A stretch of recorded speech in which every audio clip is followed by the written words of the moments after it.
You have very fine taste in shirts. City, you're just trying to oppress somebody. And the buttons, This man has taste. Hidden talent. Yeah. Thank you very much, sir. Very kind words. You had a good day? I did. This electricity, what's happening? It seems to be going off all over the place. Which electricity? Steam. Oh, that one. Yeah, we were talking about yesterday. City is telling us as if when the electricity went off in his house yesterday, he sent us message to tell us, come on, there's no lights in my house. It's as if he's holding it. This electricity. You didn't tell us. We didn't know. Sorry. So has it come back now? No problem with electricity. Just that the place I went to yesterday and electricity was off, and it wasn't one place. So I found it surprising. Yes. Okay. So I figured something seems not to be working right. Something is not proper. Something is somewhere. Not yes. It's not way. On Saturday, there was an outage affecting several parts of the city.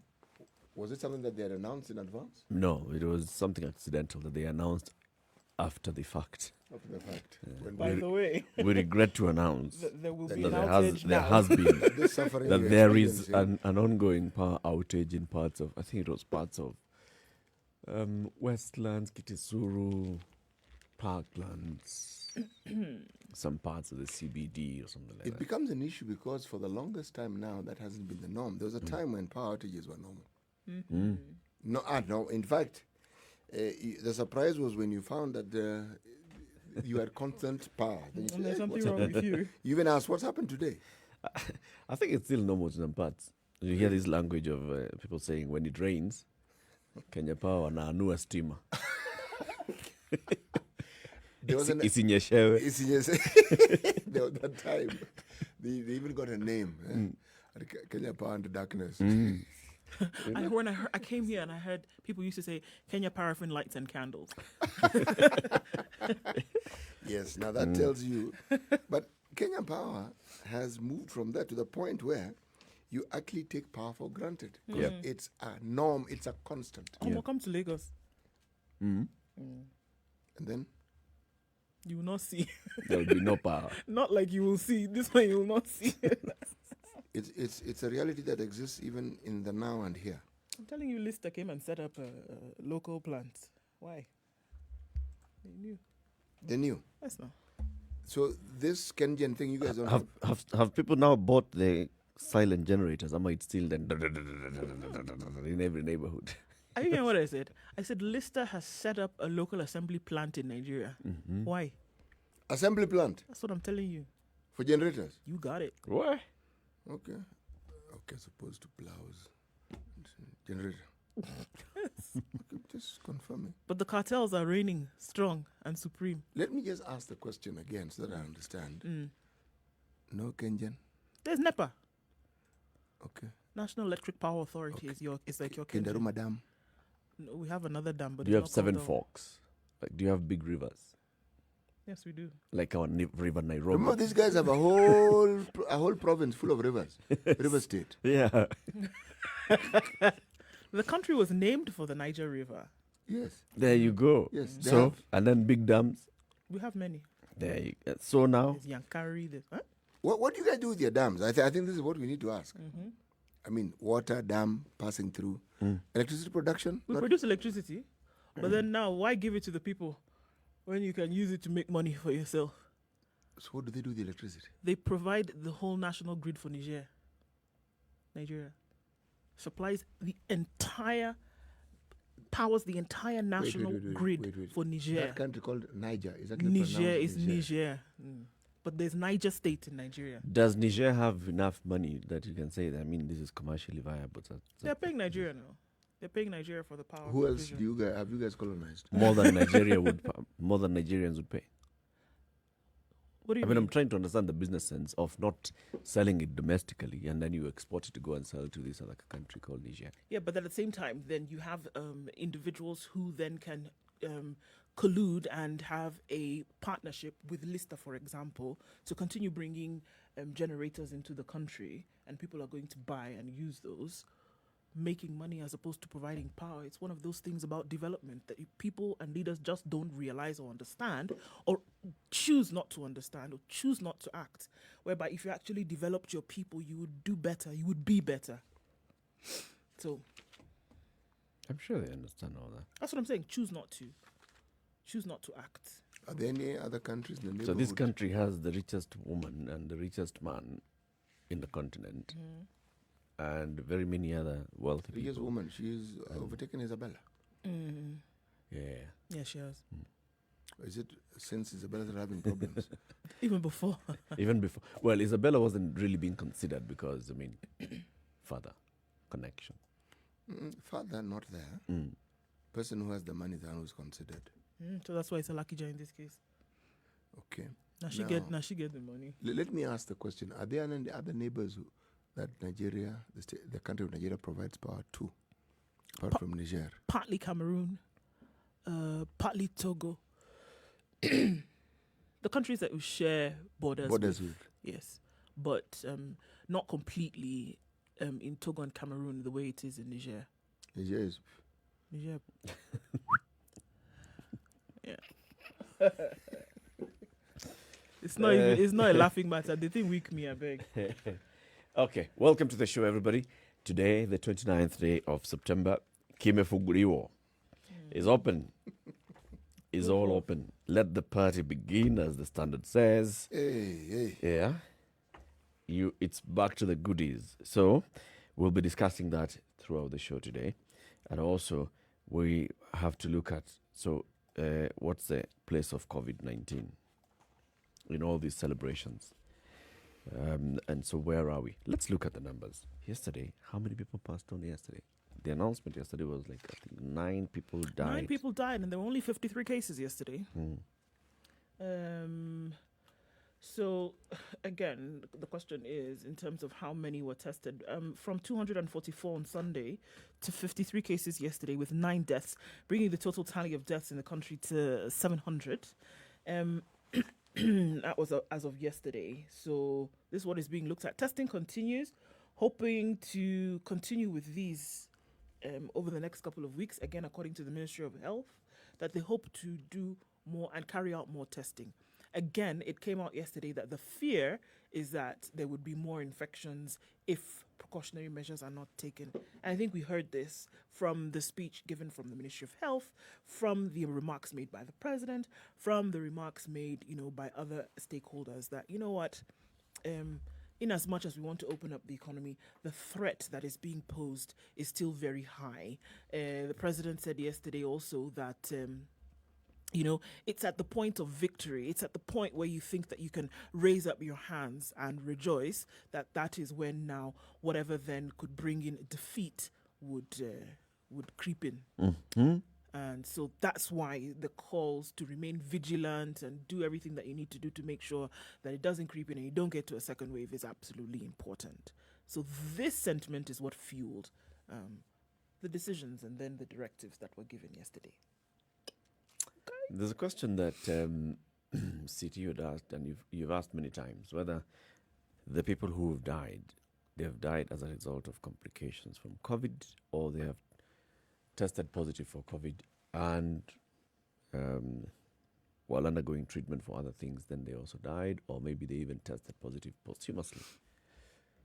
Because the question I want to ask is, the 700 people who have died and they are tagged as COVID deaths, did they have to die?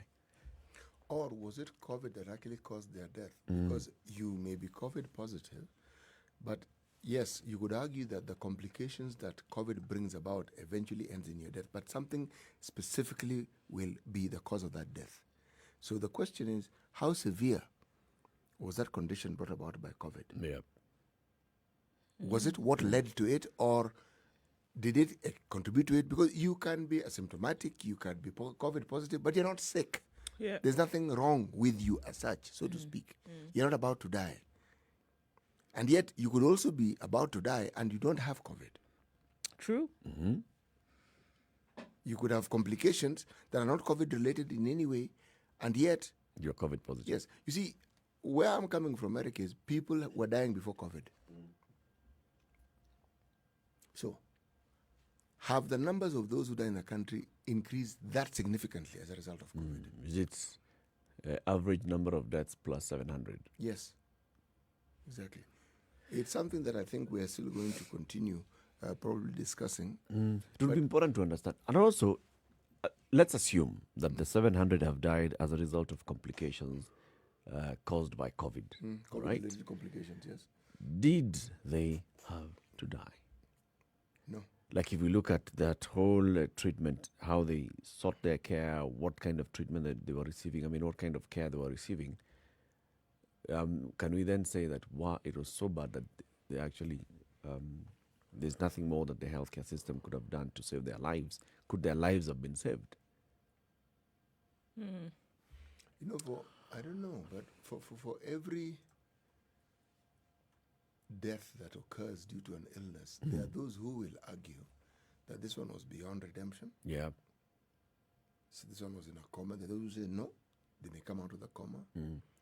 There are those who say yes, had this matter been addressed as soon as it was noticed, the likelihood of them being alive would have been high. But then what throws this into a complete tailspin is maybe you've witnessed situations where you find a car that is mangled, literally mangled, and it looks like somebody crashed it. And you're told people escaped from that car with scratches. And hurt, yes. And you think, what? How? How? And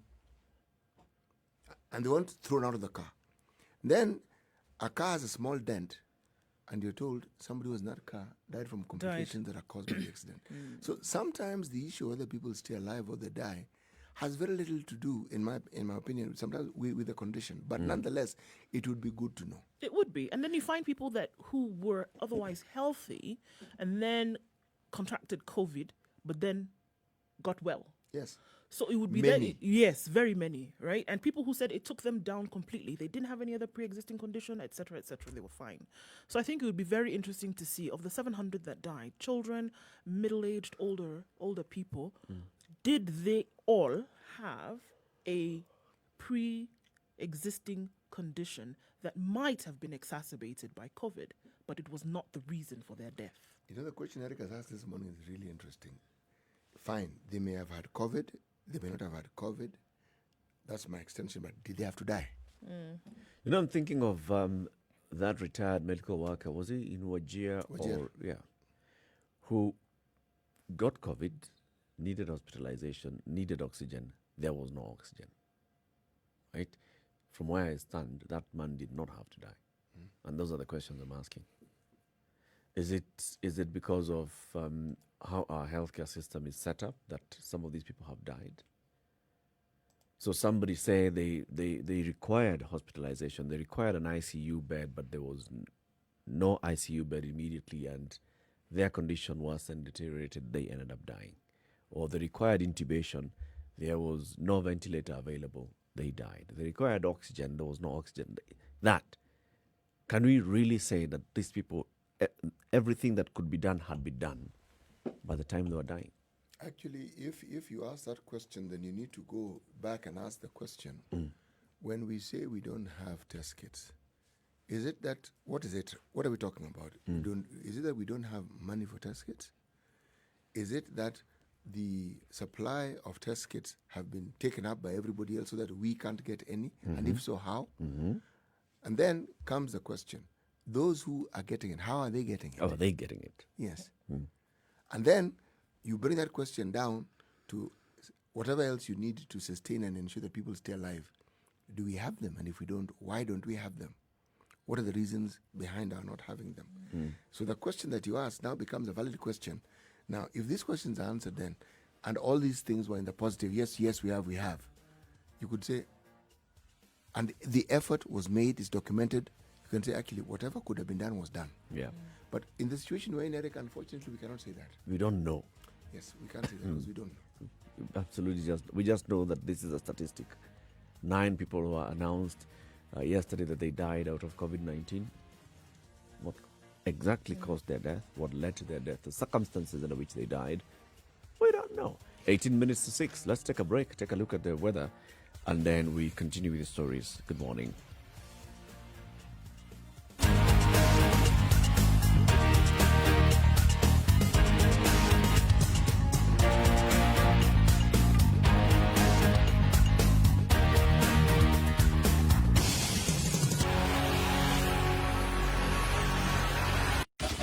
24/7 around the world, non-stop. This is Spice FM. As the world changes, so do we.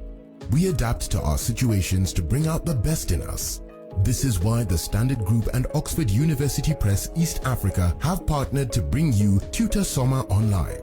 For just 10 shillings, you have unlimited access to the reputable source of revision materials conveniently. All you have to do is log into tutorsoma.standardmedia.co.ke and make the most of the time for all students, including candidates for both primary and secondary schools. So, as we stay home, we keep dreams of future successes alive while making homeschooling an achievable reality together, effectively. Tutor Summer Online. Log in to success. A partnership between the Standard Group and the Oxford University Press Cloudy in East Nairobi Africa. this morning at 15 degrees. The good highs are 27 today. And in Njeri, it's 14 degrees and mostly cloudy. Highs of 26 and lows of 14. Nakuru is clear this morning at 13. We will see a chance of rains later. Highs of 24 and lows of 12. It's partly cloudy in Eldoret. Highs of 23 today will be experienced. This Tuesday morning in Kisumu is partly cloudy at 19 degrees, going to highs of 28, coming down to lows of 18. Kakamega will experience rains later, going to highs of 26 and lows of 15. Light rain showers already being experienced in Mombasa, highs of 29 and lows of 24. That rain is going to continue for most parts of the day. 25 degrees and mostly cloudy in Malindi. It's going to warm up to 28 and come down to lows of 24. Cloudy conditions in Kampala at 19, highs of 26 and lows of 19, and the chance of rain still very heavy. Clear skies in Dar es Salaam at 23. It's likely going to fog up later, but we'll take a look at that. Going to highs of 31 and lows of 22. Clear skies in Johannesburg at 9. 24 the high and lows of 8 today, and those sunny conditions will continue.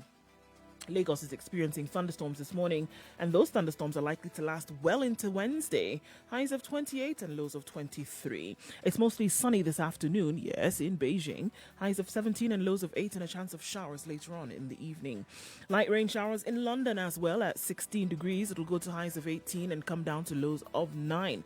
Cloudy conditions in Paris as the autumn has set in most parts of Western Europe.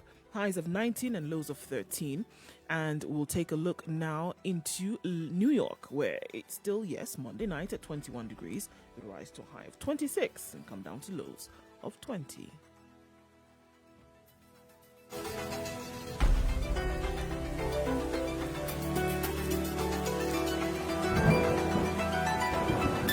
Mature, intelligent talk every morning.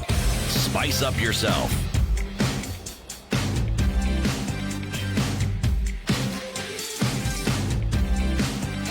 Mornings done right. 94.4 Spice FM, Nairobi. This is Kenya's biggest conversation as we begin to look at the newspaper headlines, which we'll be looking at shortly. C.T. Muga will tell us today's proverb. African proverb. Today's African proverb. All right. Is it from the east, the west, the north, the south? Why do you start with east and west? Or Why would we central? never start with the north and south? I don't know, actually. Why? I don't know. East or west, north or south.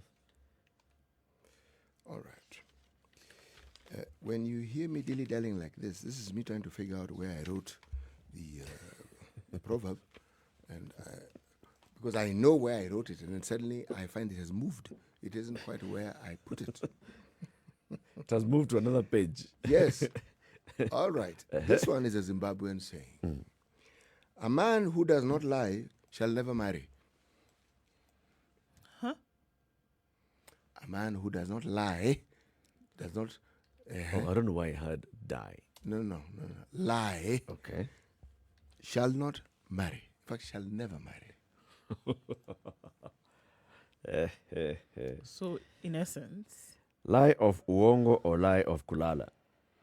of course, Uongo. just you would come up with something like that. Why? The word that is related to the truth. Okay. No liar gets married. No? So is this one now one of those unisex proverbs as well? Or is this only specific to men? Oh, no. This is completely unisex, gender sensitive. Okay. You could A even man say, or woman? who does not, Does not let me lie. put it perhaps a little more colloquially, who does not tell a lie is very unlikely to marry. All right. And you have to be very careful. Say, not tell a lie. Don't say cheat. Okay. Now that one is the literary license that I will not comment on. I will leave it for This is people. literally licensed to sugarcoat things. That's why I read it as it was written, as it was given. A man A lie who- is a lie is a lie. Yeah, but cheating is different. Oh, no lie, Joe. A man who does not cheat. Doesn't lie. Okay, if you don't Will like not get if you don't married. like the proverb, I can tell you another one. No, it's Eric who's trying to wiggle his way out of this one. Well, if you think and consider for a single second, just an aspect of relationships at the point in time when people are trying to get to know each other, when everyone declares that they are at their best, being at your best often comprises a lie. Because what you present is not what you are all the time, and it's not possible for you to be that all the time.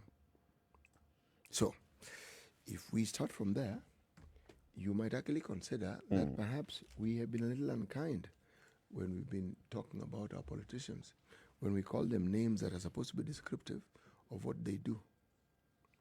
They are just living the part. Because politicians are in a relationship, a very polygamous relationship, With the lie. not only with the lie, with their constituents. So can you imagine the amount of lying that is required in such a setup? I'm telling you. Okay.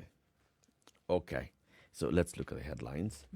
Of course, through the show, we'll be focusing on this party that's beginning and the president opening the economy. So maybe we can look at other headlines then. Yes. Yeah.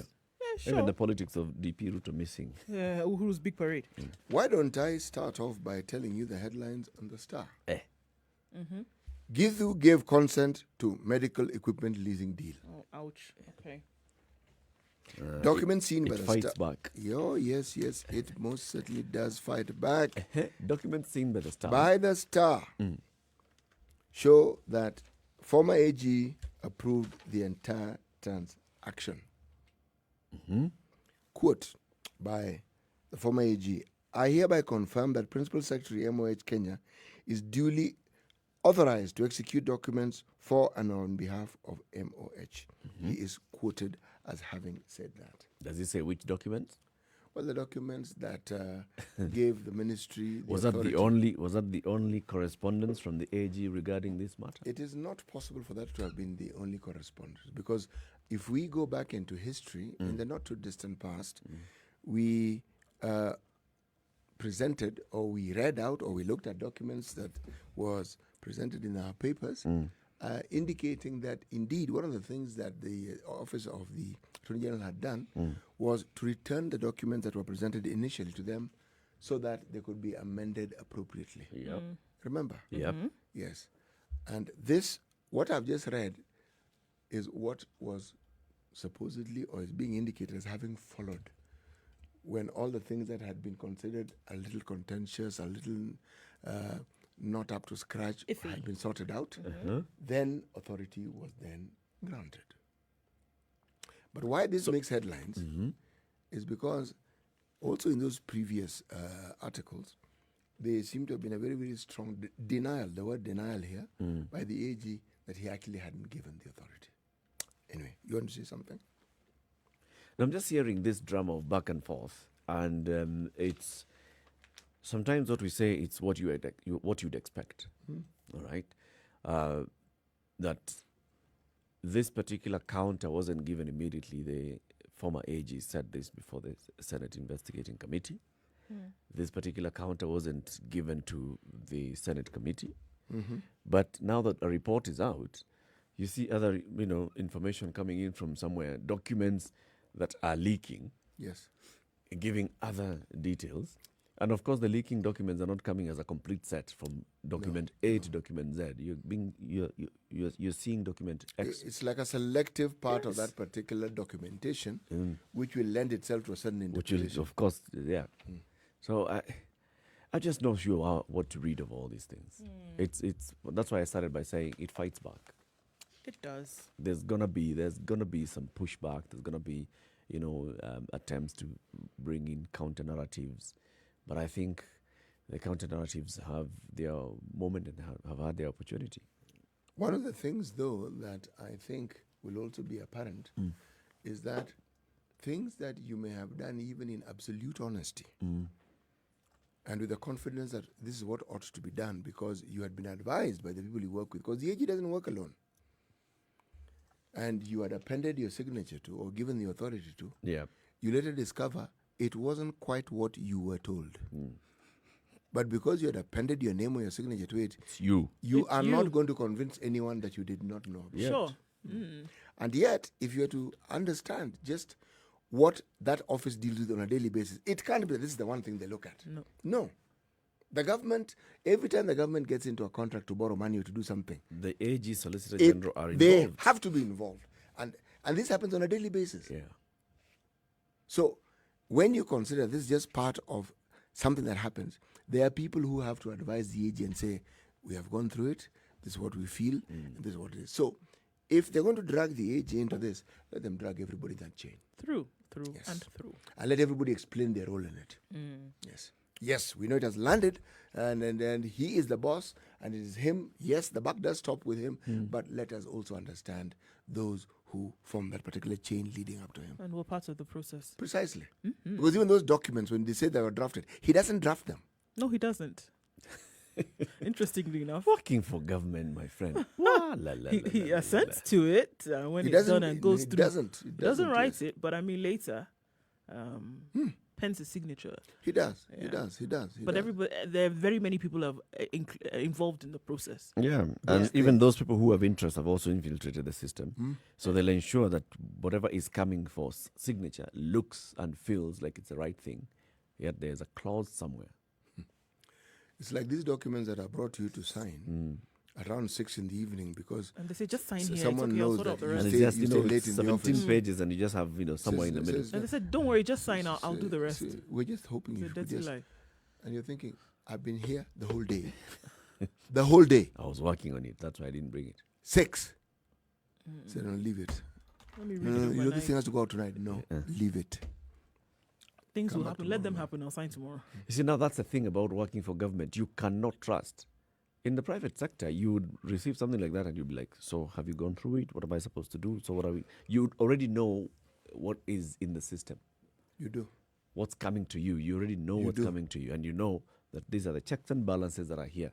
So by the time I'm appending my signature, it's because you have gone through it. Yeah. And also Maybe in the there's multiple private, signatures. you're right, in the private sector, even functions are segmented. So you know, Yeah, so-and-so is the one who dealt with this. this part. So-and-so. So you can actually trace it back and say, okay, call the individual, you. This was your docket, isn't it? Yeah. Explain this to us, Explain. please. But in government, it all becomes morphed into one. We did, the signature. office did it. Yes. It's the signature. And as Eric likes saying, the can is kicked down. Sometimes the can is kicked upwards. Okay? Very much. Oh. Like, remember the other day, there was this issue of the former principal secretary in that same ministry. That can was kicked up to the CS. The CS didn't mention names, but now it's apparent that the CS didn't even sign on behalf of the ministry. It's the principal secretary who signed on behalf of the ministry. Now, and yet the CS took flack for it. Yeah, for sure. And Yeah. only until it's being scrutinized and interrogated, then will you find out this kind of information. Otherwise, it's something that would have just, So slipped this through the cracks. so this particular matter, this particular ghost isn't going to rest soon. No. No. One would only hope that we get to the bottom, the real bottom of the matter, not a false bottom.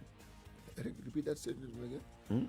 We get to the real bottom of the matter, As opposed to the, a false bottom. this thing. Why I'm asking you to repeat it is because it could very well be a red herring. Let's focus on this because it's in the past. Yeah. So that We because forget about the things that are currently going well, yeah, on. because if we're talking about the MES, we're not talking about KEMSA KEMSA, No. or current or COVID. any or COVID or we're not talking about JACMA. So No. we're talking about KEMSA. Anyway, my Okay. thoughts. Let's take a break. 27 minutes to 7. And let's take a look at what's happening on the roads this Tuesday morning. And then we look at other headlines. Good morning. Our live stream is up. www.spicefm.co.ke and Spice FM KE on YouTube, on Facebook, and on Twitter.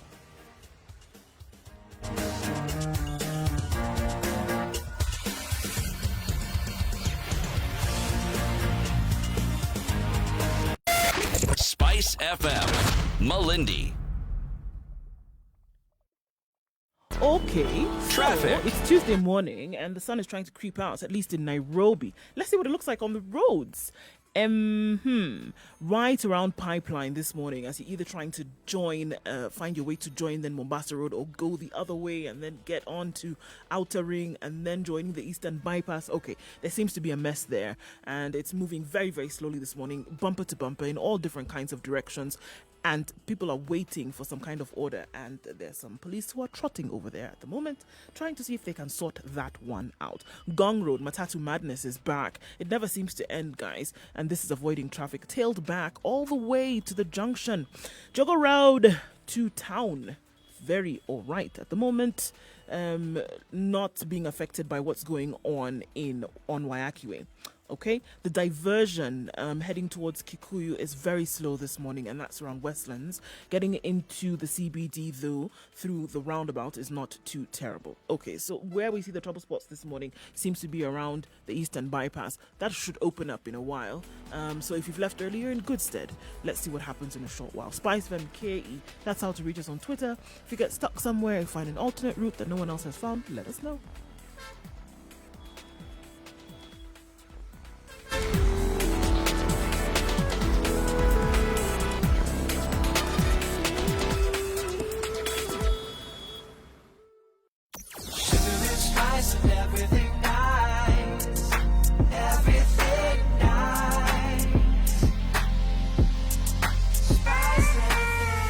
Spice up your life.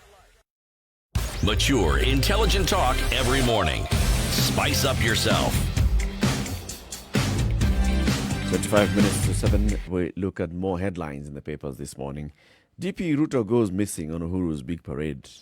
Ruto fails to attend a high-profile state event despite being listed among key speakers days after increasing the tempo for the 2022 campaigns. So the DP knew that this event was taking place. He did not show up. Of course, those speaking there, none of them offered an apology on behalf of the Deputy President. So questions were, is he keeping social distance? Does he think that, it's safer for him just to stay away? Raises so many questions, because you look at the political leaders who are present. Of course, looking at the ODM leader was present, the Amani National Congress leader, the head of the judiciary, of the legislature, then the Deputy President, who is listed among the speakers, is a no-show. Tells you what? He was unable to attend. Something came up. Something must have come up. Something came up. I mean, this is a man who has attended many functions. Even on the weekend, he was attending functions. So it isn't that he suddenly developed the inability to attend functions. So the only reason is there must be a very good reason why he didn't attend this particular function. Hey, okay. So that's it. Well, if one wants to read, to find a cause for reading into it, one could. And one may even have substance if you're looking at some of the utterances that one reads, attributed to people who are supposedly allied to the Deputy President. And if you look at the recent past, and if you look at the prominence that the former Prime Minister has in matters of government, then you could argue that perhaps he had reason not to attend. Now, I'm not going to even bother or even try to speculate what those reasons are. What I do know is that he didn't attend, and he must have very good reasons why he didn't attend. Yes, I will start and begin there. Bas. Yes. That's it. That's it. That's it. That's where we'll end. But let me add this. In the days to come, I am certain that there'll be information that will make itself available to us, and we'll be able to understand the situation with greater clarity. Let's hope so, because we're also seeing that the DP's allies are really advocating for the dissolution of Parliament. They say, just like we heard from Kipchumba Murkomen yesterday, dissolve Parliament now so that people can go and elect, and the new Parliament will come in and it will have fresh impetus and fresh energy and zeal and verve to finally get this matter across the line. Let's hope that they're not speaking too soon, because when we had the issue of the 2007 cases of violence, we had an option to either try the cases here in Kenya or take the matter to The Hague. Yep. And the understanding, I think, at that particular point in time was that anything that would go to The Hague would take a long time before it was actually operationalized. That wasn't true, as was found out. People made statements. Don't be vague. Let's go to The Hague. Yep. Many of them, at that particular point in time, were said to be supporters of now the Deputy President, Dr. Ruto. I think those words were eaten fairly quickly. Yeah, because that Hague matter became a nightmare. Yeah. Yep. Humble pie was. Yes. Yep. Yeah. It became So a this horror. one of let people Let's go to an election. yes, Very we may have the same scenario playing again. People are speaking and believing that what they're saying is appropriate, and then in the not too distant future, events It comes to bite them. Yes, exactly. Maybe they just want to take that risk. Because if going by the story on the nation, the DP's allies, they are planning to ditch Jubilee in case the House is dissolved. This is like they're saying this is our final freedom moment where we can openly go and campaign in other platforms and speak on other platforms without really feeling that we are tied to this Jubilee that is no longer our favorite party. If we speculate on that line of thinking, then you could argue that some of the barbs that they have thrown directly at the president were based on the understanding that come 2022, the president will no longer be. He'll leave the party to them. Yes, he won't be there. So what the heck? We can say what we see fit. And then Justice Maraga hands over to the president a tool which, if used badly, could be a tool of imperialism. The very imperialism that has been spoken about, and the word imperialism that has been attached to the president by certain citizens of this particular country and groupings suddenly becomes a reality. And you realize, hiya, gosh, you mean? It's possible. Yep. So It's actually possible. so that discussion of 2022 changes because there's no 2022. There may be no 2022. Yeah. It may be now. It may be 2021. Yes. The vagaries of politics are such that one ought to be very, very cautious. Very, very cautious about the things that one says. And sometimes it's even easier to simply just say nothing. Or maybe just take advantage. When you see an opportunity and you think that this is an opportunity that could work for you, then take advantage. Because probably that's what they're seeing. If we go into an election right now, maybe they feel that they have the people, they've got good traction on the ground. And then it gives them a perfect launchpad for the 2022 presidential election. When you have new, fresh MPs, I mean, you've gone around the country. Just look at what 2005 did to the ODM brigade in 2007, or for the ODM brigade. Because of that referendum, they had good momentum going into 2007. They did. So the same thing. If we went into a campaign, proper official campaign mode and season now, around the country, because you're campaigning for all those seats, 290 plus 47 plus 47, then you are basically having a national campaign. And then you can say that this is informally the DP is launching his 2022 campaign using these people that he thinks that he's able now to grab the hustler nation, come in with a number of MPs, and then come 2020, they'll be able to know what's our actual strength. Then there's the tricky thing of changing parties. Okay? Because with our politics, we have seen how that has worked out. Yep. We've seen giants, people who are considered to be unassailable in their parts of the country, simply because of a party affiliation. Not anything they have done, party affiliation at that particular point in time. And that may have happened within a space of a year, sometimes even 6 months. Suddenly, whatever you thought were the grounds for which your popularity were taken for granted and guaranteed vanish into smoke, literally. And suddenly you don't have a leg to stand on. Eric, what I'm saying is, I think these are politicians, and they do know what they're doing. I am merely saying this. Given our politics, a little extra caution would be absolutely necessary. No one saw this coming in. Yep. No one. So no one knows what's coming in. What's coming next after this? Yes, Exactly. You don't. You don't. Okay, well, speaking of things that you didn't know would happen, 10 million shillings bail saves Waluke Sirisia seat. The High Court has saved Sirisia MP John Oluke from losing his seat after being imprisoned for graft involving 297 million shillings in Shady May's dealings with the National Cereals and Produce Board.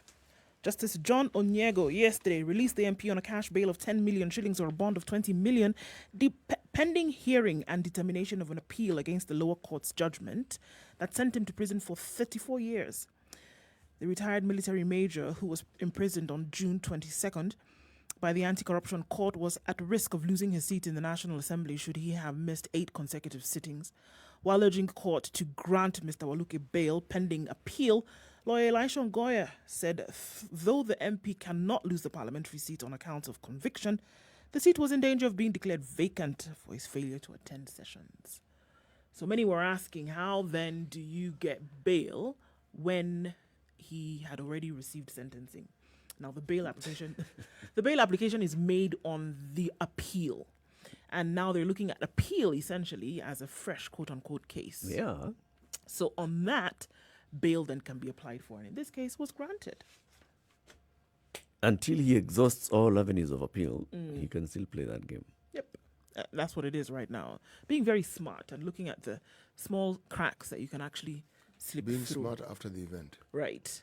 I mean, the only way for him to get something like this then was via appeal.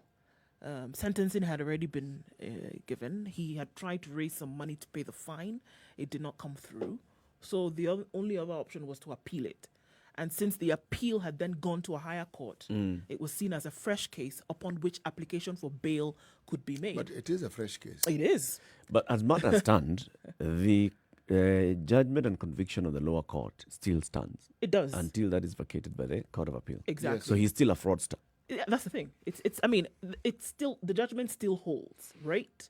But on the new case, you can be out on bail until that appeal either as you is wait for. given or denied. But you know, this when you consider that it is possible for someone to have been jailed or found guilty erroneously, then this case becomes an interesting, or sets in my mind, it points to something interesting within our law. That it is possible for you to get breathing space so that the reality of your situation can be considered by more than just one individual. True. I mean, look at what happened with the case of the two gentlemen who had been convicted over the rape of this young woman, and then they were released for a fresh case to begin. Why? Because a witness list was not complete. Something that would have taken A witness you, had not signed. had not signed statement. completion in terms of That was signing. it. As in a just detail. that. That's it. Do you imagine the kind of work that you would have to go combing through, fine-tooth comb, to then be able to find, hold on a minute, here's something that we can use, and because of that, then they're out. It doesn't change the fact that this woman was raped by these two gentlemen. But have you considered the number of times? Maybe we've it had- does. Yes, it does. Maybe it does. The number of times we've had cases where the DCI has a case, the DPP's office says it is okay. What's the court? They say, guys, come here. Stop joking. Stop wasting my Stop time. wasting my time. What exactly do you want me to do? This is this where thing? you go wrong. Get your things together things before you together, come back yes. before me. Yes. 14 minutes to 7. Let's take another break. We'll be back shortly looking at other headlines. This is Kenya's biggest conversation. Nduh, when you come back, read that comment from Simon Villa on Facebook. You can do it now, maybe. Does it? Tell Nduh that in my mother tongue, a she added to her name becomes Shindu, which means something. And the way she is something worthwhile. All right. Message received, Simon Villa. It is a lovely.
Mature, intelligent talk every morning.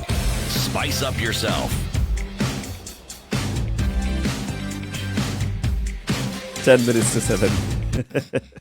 You know, the Nation has been running some stories on page 2 where they are encouraging young writers to contribute to the Nation, so on a daily basis. As young as Paul Murage, who is 18, a student at Japini Boys High School in Nyandarua County. And so they're saying, are you aged between 10 and 20 and would like to be Nation's young reporter? So you email your story to them, all right? So this story by young Paul Murage, 18 years old, says, there's no water in Banita, but who will listen to our cry for help? So Master Murage is talking about this place called Banita in Nakuru County. And he says it is a semi-arid area, which is hosts one of the largest livestock markets in the country. Recently, the market held a goat auction where farmers sold more than 500 goats. Now, here's the issue about this area. Because of the way the climate is, sisal does very well in Banita. And they have been growing sisal for very many years. It's sold in Nakuru and other parts of the country. But recently, the water that they have been using, which comes from River Malewa for irrigation, has come into issues because some few rich people, according to Paul Murage, who lived in Banita, formed groups to build humongous concrete water tanks, and the water that was freely available to everyone was diverted to certain areas. Unfortunately, my family lives in the areas that ended up with little or no water. Due to the water taken to other people, large tracts of land were rendered useless. Small-scale farmers are no longer able to produce vegetables that they used to. And also, sisal, which ordinarily grows in areas with water scarcity, does not even grow here because it's not about water scarcity. Now it's become completely barren and dry. So this is an appeal to the Water Management Authority, the Water Resources Authority, and the county government of Nakuru to address the plight of the people of Banita. Okay. I read it and I thought it was a beautiful piece by the gentleman.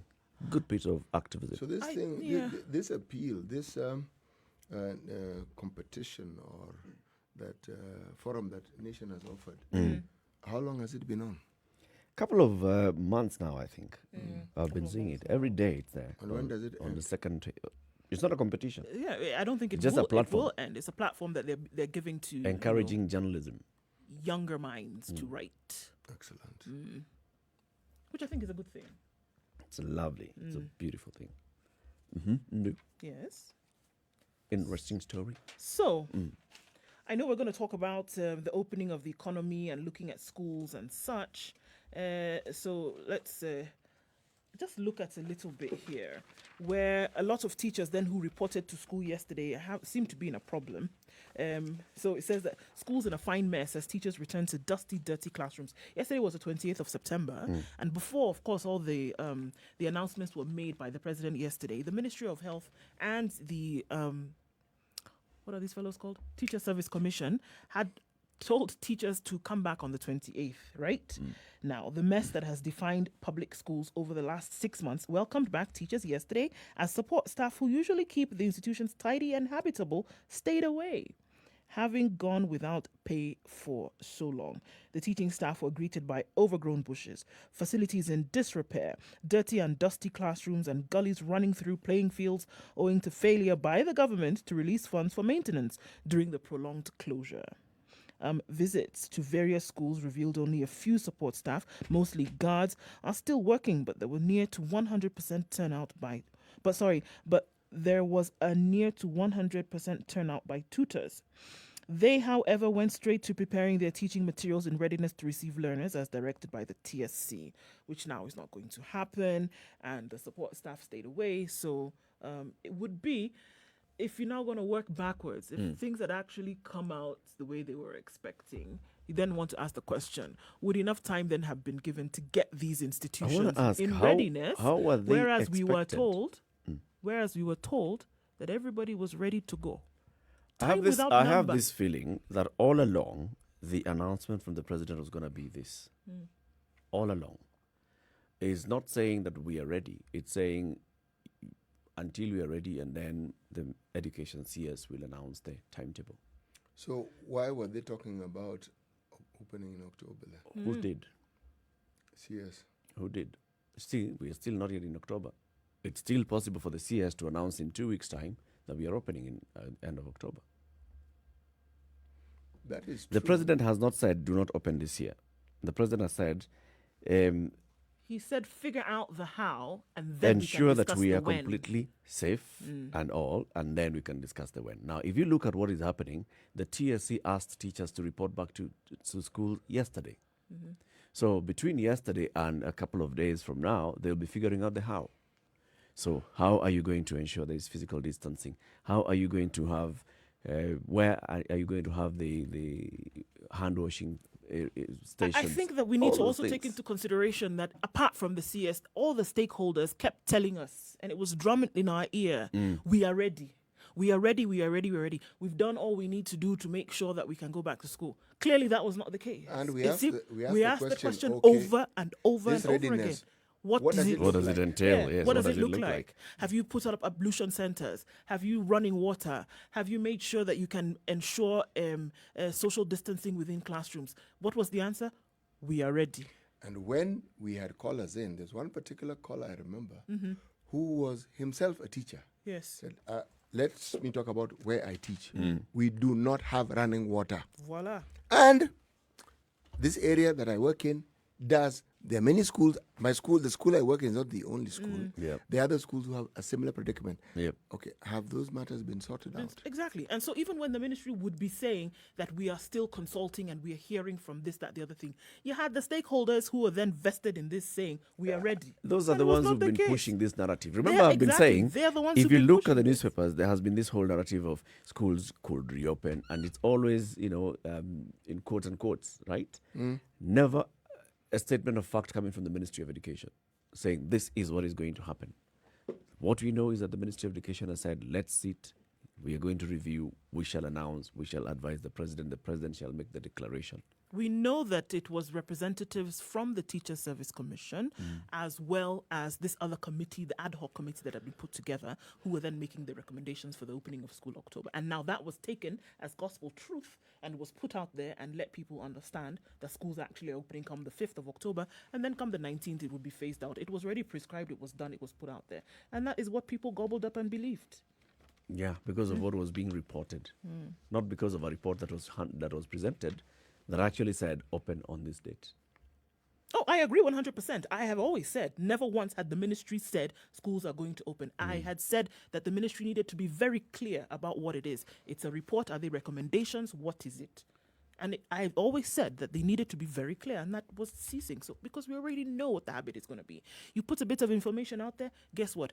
Parents, students, people who are waiting, that's what they're going to hear, and that's what they're going to take and run with. But the reaction from the parents, I think, if we believe the brain trust is still operational, then, and we believe that other agencies of the government Intelligence is yeah, working. that gather information, I'm sure the president was advised and told Don't even try this that one. parents powder don't- keg. Yes, and remember, teachers also comprise that body of individuals who are also parents. Exactly.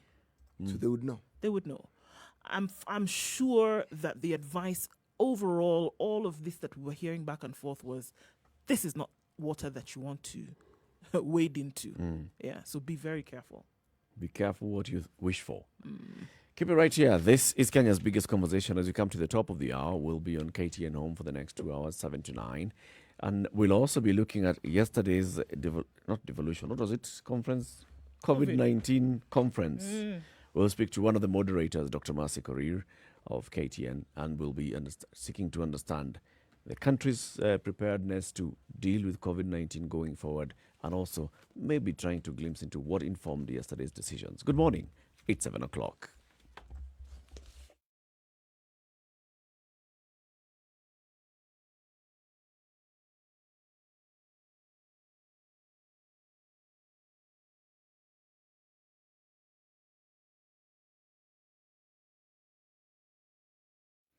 Okay, so we got some traffic coming out of Mombasa Road this morning, all the way from Lolongo as normal and heading then towards Cabanas. This is what we expect to see.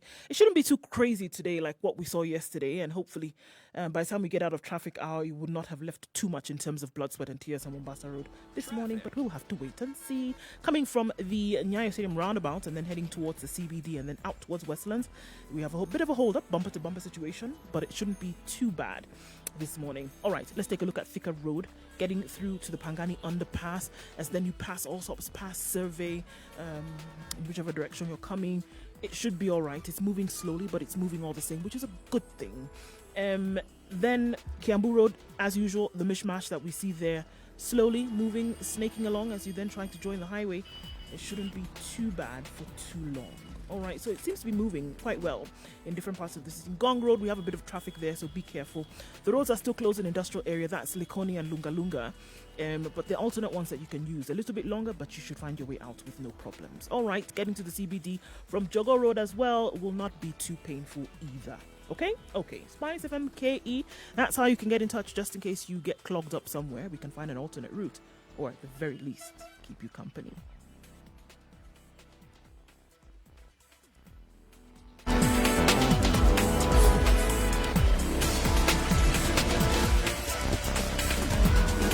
This is The Situation Room, the home of hard-hitting political commentary and penetrating insights about the state of the nation. This is a talk radio experience like no other. The Situation Room, a place for hard truths, debates, and elevated conversations. The Situation Room, witty, political, engaging, deep, controversial. In the room, we have C.T. Muga, researcher, academic, seasoned political observer, a fountain of wisdom in these politically uncertain times. Nduh Okoh, Nigerian by birth, Kenyan by choice, communications expert, Pan-Africanist, a truth seeker and believer in people power, and Eric Latiff, agent provocateur, the man in the chair, seasoned journalist, news hound, a man who believes in punching up, not down.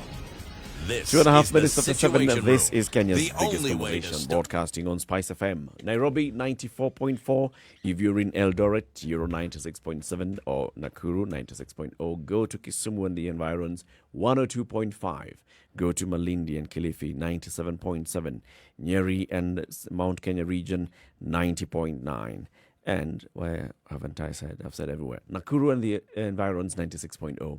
We're also live on KTN Home, and I'd like to say a very good morning to the audience on KTN Home, joining us from now until 9 o'clock. And also streaming online, Spice FM KE, YouTube, Facebook, and Twitter. CT Muga. As we begin this hour, please tell us today's proverb. A person who does not lie shall never marry. It's almost like saying, if you don't want to marry, keep telling the truth. Tell the truth and you'll never get anybody who likes you. People hate the truth. Well, we'll look at it perhaps a little closer in greater details at the end of the show. Okay. So a man who does not lie will never marry. Shall. Is shall here Shall or a must? must, or is shall may, or Will not. Shall here is a will not. will not? You just keep telling the truth and see how far you go with it. Definitive. When it relates to matters of marriage. Yeah. Okay. So the president yesterday hosted the COVID-19 conference at the KICC. Various speakers from various arms of government and other stakeholders came together to discuss the country's work in the fight against COVID-19 since earlier in the year, and what has been achieved so far, what has worked, what has not worked. There were various speakers who were saying, look, let's look at the positives. There are very many positives that we've seen coming out of this fight against COVID-19, what COVID-19 has taught us as Kenyans. And also looking at the final address by the president, who says, well, some of the measures that we took immediately and how quick we were to take those measures is what has led us to where we are right now, where we are still not out of the woods yet, In fact, we are at a dangerous point where if we just slacken, then we could fall back. But we are seeing that together we have gotten to a point we can resume some of our old normal, but in a new way. For example, reopening of the bars, increasing the number of people who can now attend church service and other gatherings, looking at the number of people who can now also attend funerals and looking at the protocols for funerals and all that, and how then we live our lives as a society, and saying, but we must always remain vigilant and careful. Is this largely what you expected to hear from the president yesterday, CT? Actually, yes, it is. It is, because it was, if I recall, what we've been discussing in the show has been a cautious approach to this matter of opening up the economy. Well, but with an emphasis that the issue of opening up schools was perhaps a little premature because we were actually not ready to open the schools as had been suggested, given all the things that needed to be in place before the safety of the children could be guaranteed. But as for the other things, yes, it is cautious, it is gradual. Give curfew 2 hours more. It's reasonable.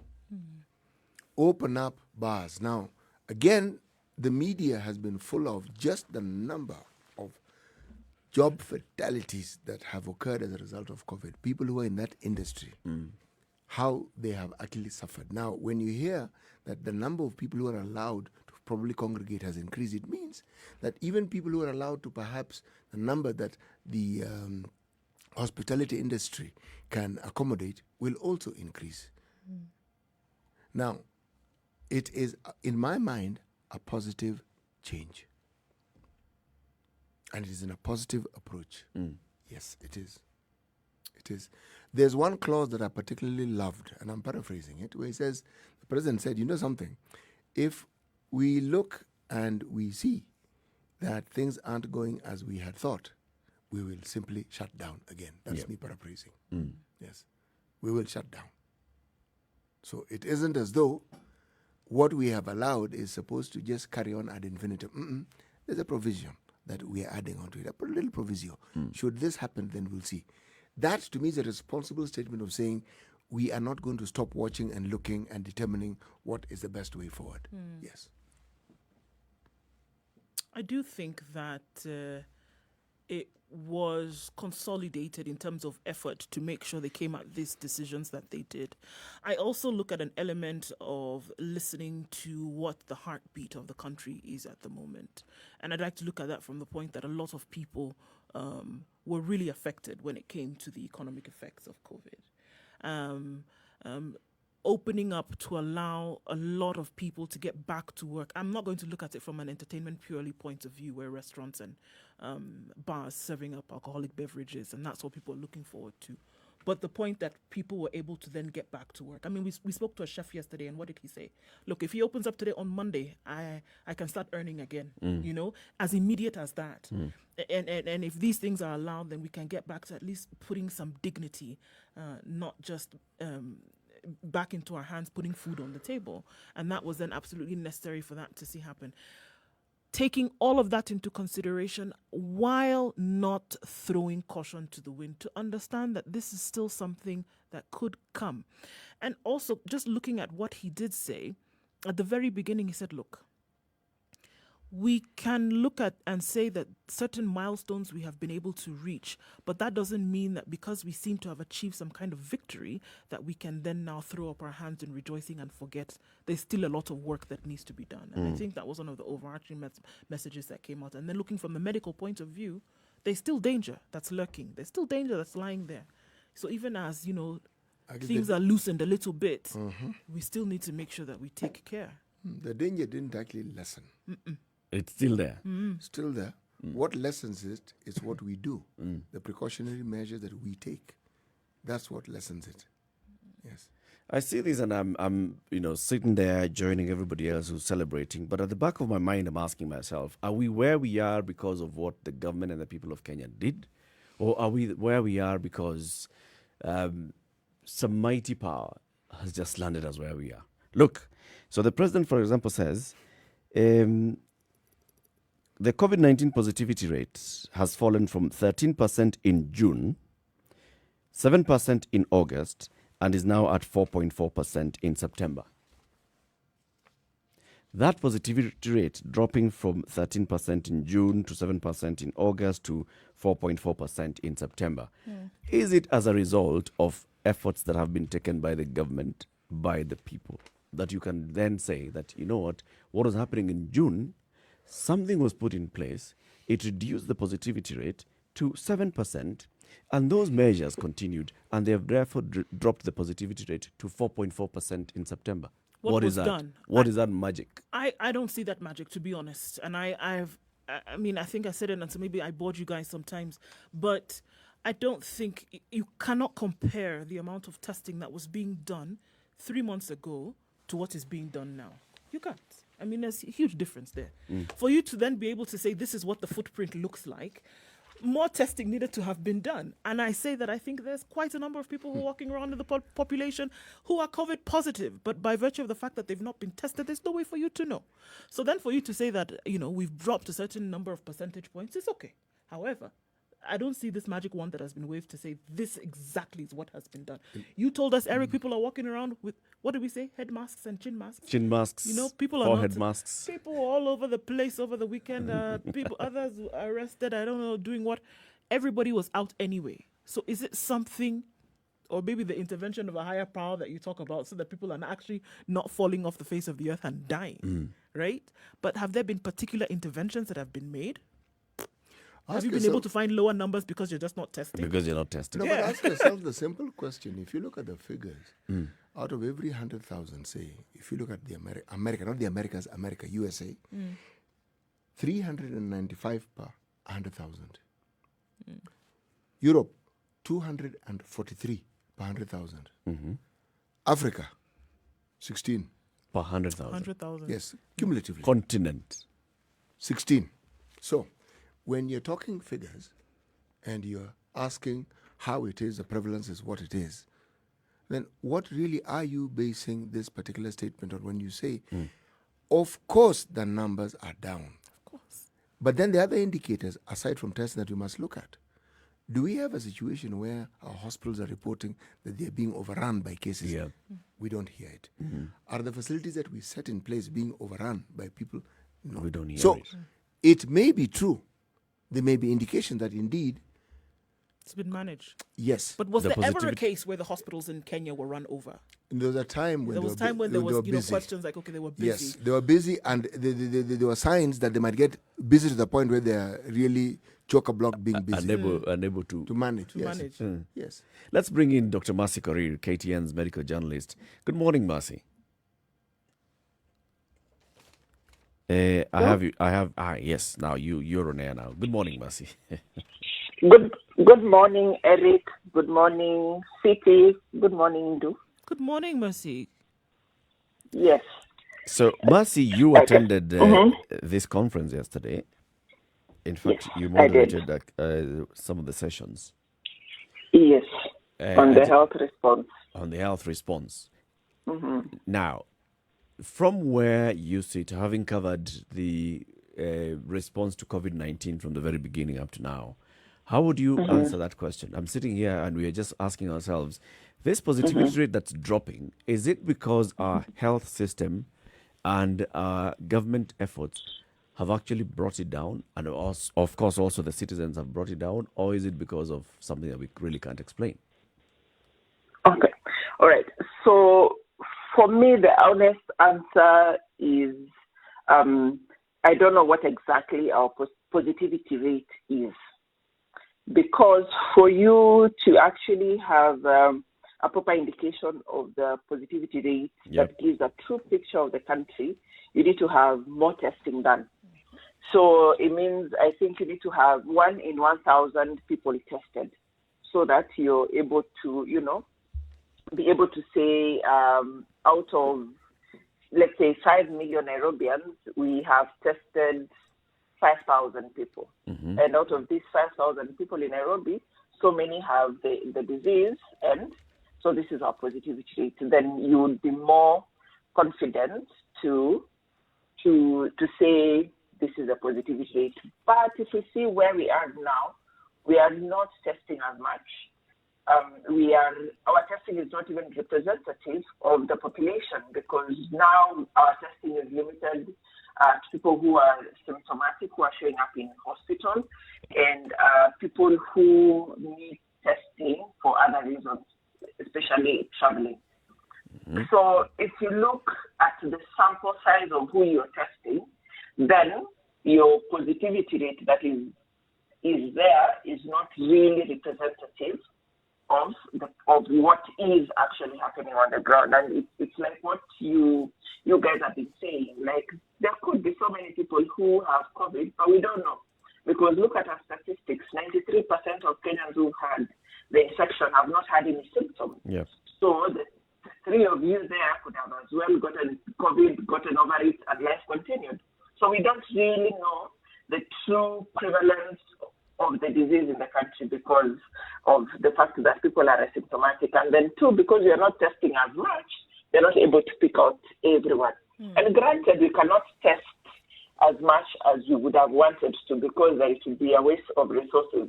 Like initially, when now we are quote unquote doing mass testing, going to various hotspots. Exactly, and just testing everyone. That was not really useful because you needed to have targeted testing because of the meager resources that we have. That said, now going by the statistics that are there, the analysis that now our positivity rate is less than the 5% that is recommended by WHO, we have actually come down. Analyzing just that on paper, it's a mix of several issues. It's not that the government did only or the people did only. It's everyone who did their part.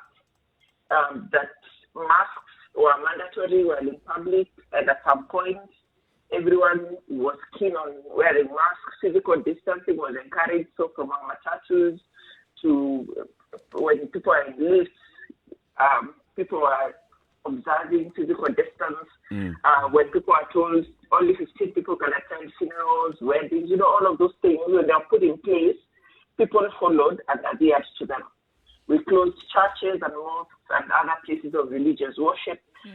We banned other events, entertainment joints. So all of those things, government did their part, then Wananchi did their part of following. So all of that was a concerted effort. Did it really? So as manage, our numbers. I'm thinking about this practically, Dr. Mercy. If you look at the behavior, let's leave alone the government. So the government said, wear face masks. The government said, and even put it in law and regulation that you must wear face masks. You need to observe physical distancing. All business premises had to ensure this. Public transport had to ensure this. The people themselves, if you look at the behavior of the people in June, the behavior of the same people in July, in August, in September, for it to be dropping, you'll be saying that the people are actually observing those measures more strictly. I want to argue that it's actually the opposite. The behavior of the people now in September, when we are at 4.4%, is actually worse than when we were at 13%. That's why my statement was, at some point, people were observing all of those things, and it worked. And my own theory, this is not necessarily what is happening. My own theory is that, one, by the time this disease was getting here, the virus was not as lethal as we expected. Yeah. And then two, we still don't know why that the disease has not ravaged Africa the way it did. And Dr. Muga yesterday was saying, it could be a population. Maybe there's something about how we eat, what we do. Considering Africa, most of the time we are out open places. Even in our houses, we do not have AC. We don't have limited, ventilation. Yeah. So all of those things could have played a part. But my own personal theory is that considering how widespread community transmission was at some point, it's possible that many people got infected because our population was asymptomatic for a better part of the time, it is still asymptomatic, 93%. It means that out of every 10 people that got COVID, only one person showed symptoms. The rest really didn't have anything. They probably did not even know that they had contracted COVID. Yeah. So you get the virus, you get over it, you develop immunity. And so even right now, if the virus is still around, people have developed sufficient immunity not to contract the virus again. Though there have been a report of a reinfection, but that was just one incident. So that is my own personal theory that we could have gotten this disease when it was at peak in week 27 in around July. Right. Because week 26, 27, 28, that was the peak according to the Ministry of Health graph. So it probably the disease around that time. Now we have immunity. Okay. So that now if could explain what we are seeing now. So now with the theories that are coming out in terms of explanation as to why we don't have these mass infections in Africa, number one, then we're also looking and saying that the behavior in terms of protection, wearing of masks, etc., and then also saying that the numbers have dropped, then can't we then say that indeed it has been managed properly in this country, in other countries? Many have asked to give the example of Tanzania, for example. You don't hear stories of people having dropped off, the face of the earth, dying from COVID. So isn't it then possible to say the numbers have dropped, whether you're testing with mass numbers or not, the numbers have actually dropped, and then it's okay to go ahead with, the measures that we have seen? No, I agree with you, and I think also our numbers will continue dropping. And this is why we are moving, or rather we are going into a warmer, let me call it warmer season. And we know that the coronavirus thrives in cooler temperatures. The West is going towards winter, starting November, December. Whereas guys are going towards a warmer time. So we'll probably not see any more numbers. Even if they're there, it's going to be just the few cases that we are still reporting, which for me is a good thing for Africa and a good thing for Kenya. The other thing is that we, as Africa, as African countries, we are the ones who got the disease last. And what I said earlier is that I think the disease followed the economic development pattern. When you look at the East to Europe to Americas, and finally it landed in Africa. By the time it was getting to us, we had seen what was happening. We were able to institute some of these measures quite early, restricting flights up to banning them. We were able to institute containment measures, isolation, quarantine, the hand washing. We were able to do all of those things early on, closing schools. We did them early. We didn't do them well. Obviously, it had many, many issues. But at least we did not wait for things to really get so bad for us to do that. What all of those things did was not to prevent the infection, but to spread out the days of the infection. And that's why you guys were discussing about our hospitals were not overwhelmed. They got busy. There's a time they got very many patients, and there's a time they were really getting very many sick patients. But they did not get to a point where now people are out in the corridors of the hospitals, or they are stranded the way we saw in the West. Because what we have done is sort of spread out how the infections would affect us. So we did flatten the curve.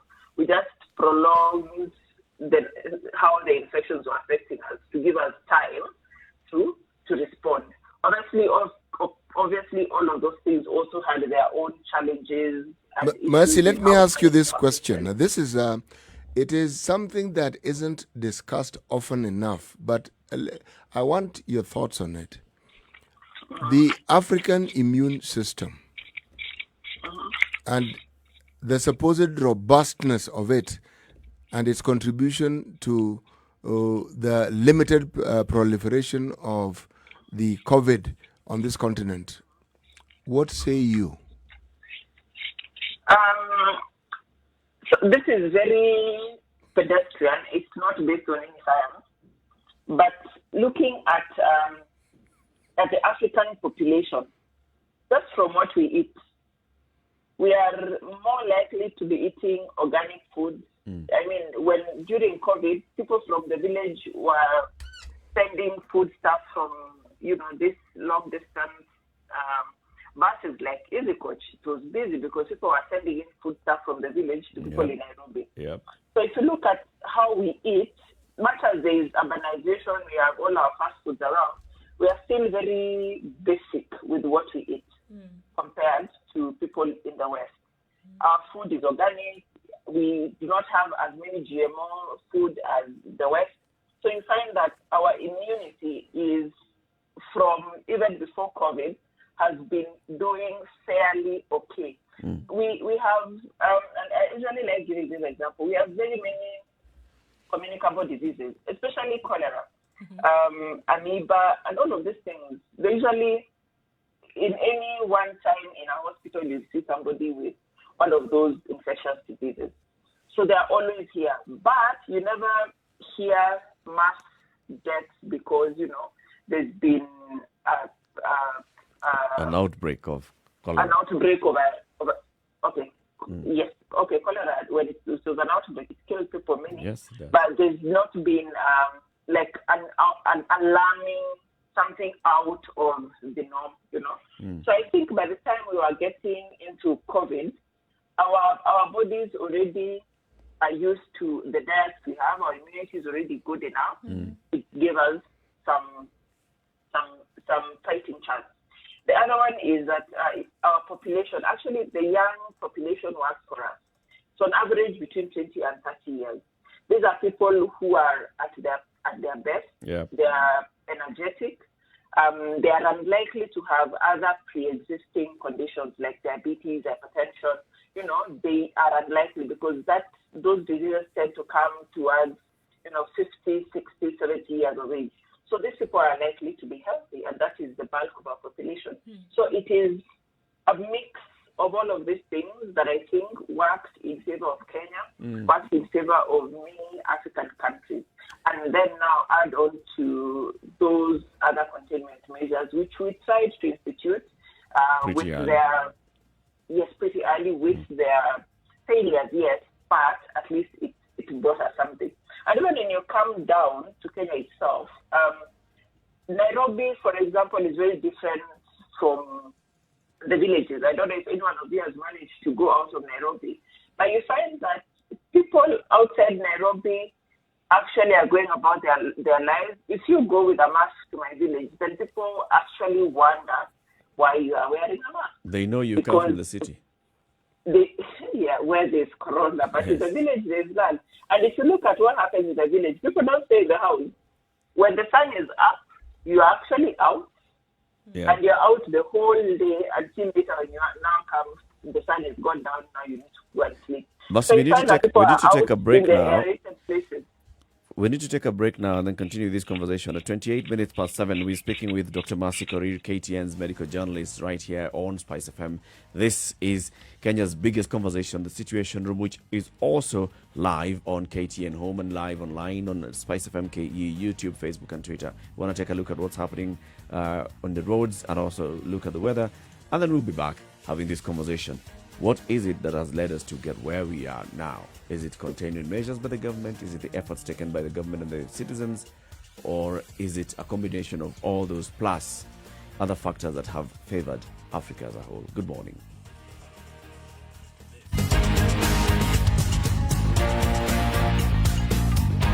This is the Situation Room, the only way to start your day. Spice up your life.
The weather with Spice FM.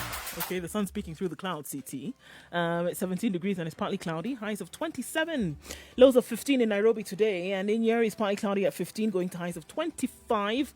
Nakuru could experience some showers later, but we're going to have to wait and see. Highs of 25 and lows of 13. It's mostly sunny at the moment, however. It's partly cloudy in Eldoret at 13 degrees, going to highs of 23 and lows of 12. Partly cloudy conditions in Kisumu at the moment and a chance of showers later, going to highs of 28. It's going to be 26 degrees the high in Kakamega today and chance of showers later in the day with lows of 16. Mombasa is mostly cloudy at 25, going to highs of 29 and chances of showers here as well. It's mostly cloudy.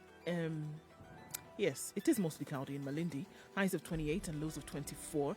And cloud cover in Kampala as well at 19 degrees, going to highs of 26 and a chance of showers later. Mostly cloudy conditions in Dar es Salaam. We'll probably look for that usual morning Dar es Salaam fog, but we'll see. Going to highs of 31 and lows of 22 through the day. Joburg is dropping a little bit in temperature. It's now at 8 degrees, mostly sunny, however, and those sunny conditions will last through the day, going to highs of 24 and lows of 7. And finally, for now, Lagos continues to experience thunderstorms this morning, right in the middle of the rainy season. Highs of 28 and lows of 23.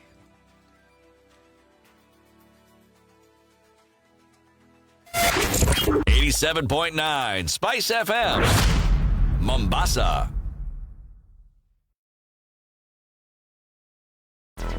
Big question Traffic. today is what exactly is going on Thika Road. There seems to be a jam-packed situation, as I like to say. It's all jam and no butter this morning. Things are not moving smoothly, not as fast as we would like to see.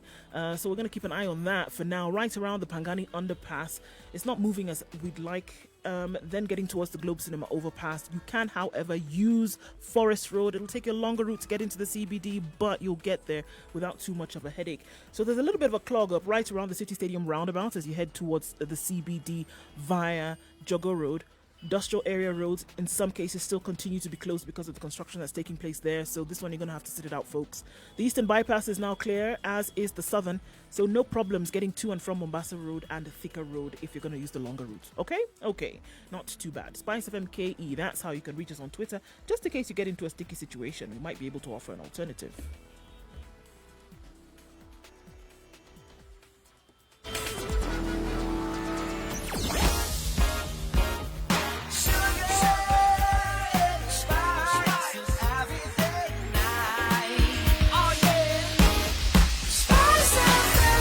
Spice up your life. Mature, intelligent talk every morning. Spice up yourself.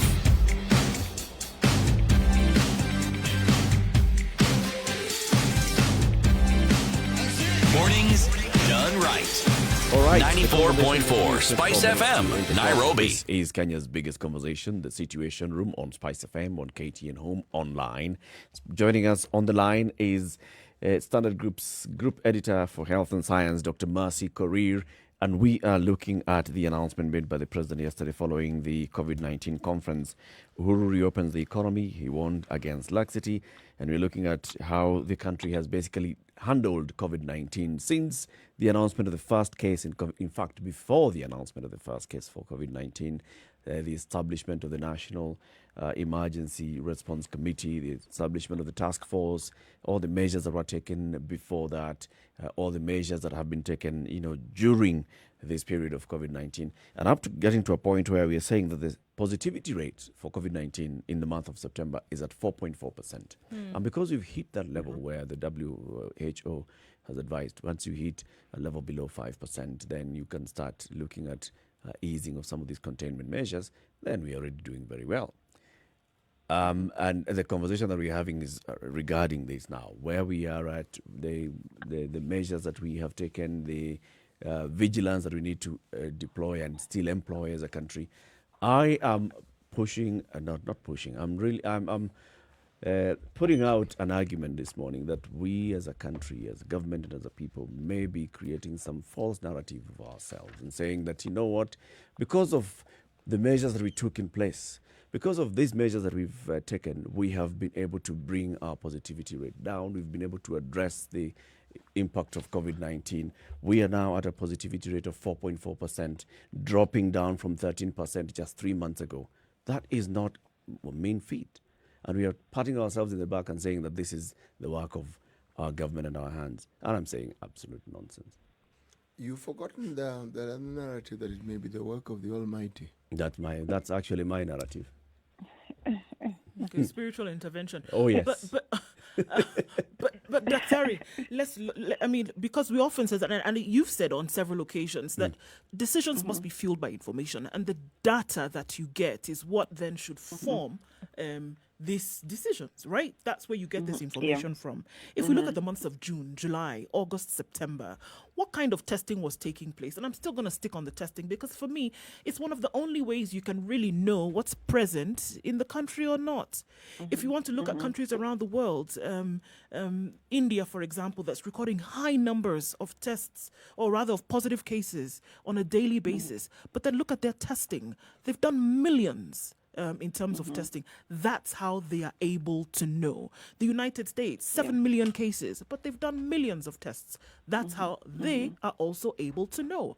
We look at countries like Mexico and Brazil that are suffering, right now, and are almost not able to handle things. But how do they know? They're testing. So can we really say, segueing off of what Eric is saying, Dr. Korir, can we truly say that with the information at hand, or that which agencies have been able to employ, that the state of things as is being reported is a true reflection of what's happening? That's what I'm saying. We don't know. The only way, and you said it quite right, if you don't look for it, you won't find it, or you won't know that it's not there. And the only way to be able to know whether there's coronavirus in the country or not is through testing. So if your testing is not enough, if your testing is not representative of the population, you'll not be able to know. So I think for me the conversation then should move to, since we are not able to do the antigen testing, since we are not able to do the diagnostic testing to say, you have presence of coronavirus, then we should move to antibody testing, because now this one it will be able to give you a better picture of who in the population had been affected by COVID-19, and now they have developed antibodies. Remember, in June, we published a story.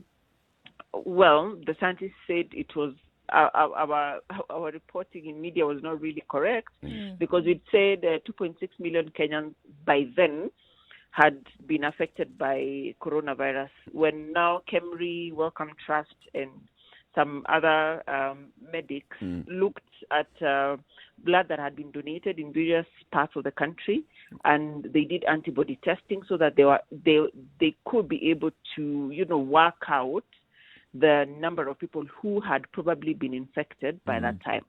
So anyway, our own crude estimates from the media was about 2.6 million.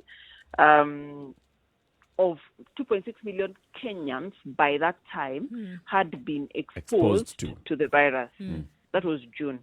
So we need more of those tests, because now they would be able to tell us, in Nairobi, out of 5 million people that are in Nairobi during the day, we see that 3 million of them had been exposed to the virus. That would be more useful information to the Ministry of Health, to the President, now to be able to say, okay, it looks like now 60% of the population have gotten the virus, so people have immunity, we can actually go back to our lives. But without that data, if we are still waiting to test and get everyone who's gotten the virus, then we'll still continue doing the same thing we were doing in March, chasing after the virus. It will not tell us anything new. Not that the looking for the virus should stop. It should continue, because we still have people who are contracting the virus and they are vulnerable. They have pre-existing conditions. So those people still need to be catered for. We still need our hospitals, isolation centers to attend to them. Recently, I was able to go into one of them, and actually the people who have been admitted there with the virus are actually really sick, and they need critical care. So our taking care of people should be focused on, okay, those who get sick, we know they'll likely be very, very sick and Yeah. they'll need critical care. And that they're so able we to make access sure it. those are there. Exactly, and they're able to access. And at least now, I can say for sure, the medical teams are now confident. They know what they are doing. They know what they are handling, and people are actually getting much, much better care compared But are the to facilities when we there? started on. So Yes, they are there. that anybody who really requires critical care is able to immediately access the critical care facility. Yes, they are there. That one I can, because I have seen it for myself. Mercy, They're where there, exactly? they're available. Where exactly is this available? So Which since which you are facilities? to preempt my story that I'm working on. Oh, okay. So why don't I change the question and ask something that has nothing to do with your story? There is on the 29th, which was yesterday. There was Today. Today. 29th. Today. Okay. This is Eric's fault. The 28th day of 29th. Yes. Yesterday. Yes. Today. The Monday, which is actually Tuesday. Yes. Yes. The first Tuesday of the week. The first Tuesday of the week. Okay. And it's me asking the question, not sorry. Eric. Okay. There has been news of a rapid test that takes up to just 30 minutes before it appeared in The Guardian. It's something that is being talked about. WHO has even, according to the article that I read in The Guardian, given authorization for emergency treatment on one of those tests. I'm assuming you've also heard or read about it as I have. I haven't come across it yet. All right. Now, there has been that discussion, and it follows, in my mind, a similar progression that was made with HIV, because for the longest time, rapid testing was something that wasn't commonplace, neither was it affordable. Why I'm bringing this discussion is because our problem with testing has been test kits. It's going to be here next week, it's going to be here the week after. That week, 5 weeks ago, it's still the next week. Now, if a test kit such as this one, which is being touted as being inexpensive and readily available, and organizations like, say, Find, who they call that the New Diagnostic Foundation for Innovative New Diagnostics, who actually try to buy in bulk for third world countries like ours. If indeed this is available, would we then say that we might have a clearer picture of what our prevalence, what our positivity rate is? Because if it's cheaper, it's available, we'll definitely be able to test more people. Definitely, especially if it is an antibody testing, if it's an antibody-based testing. The one I was talking about, where you're able to, because the rapid test in HIV is antibody-based. So if it's able to detect and do that initial screening and it's rapid, then you're able to actually know the extent of the disease, or the prevalence of the disease in the country. So for me, that would be a very welcome diagnostic tool to incorporate into the mix.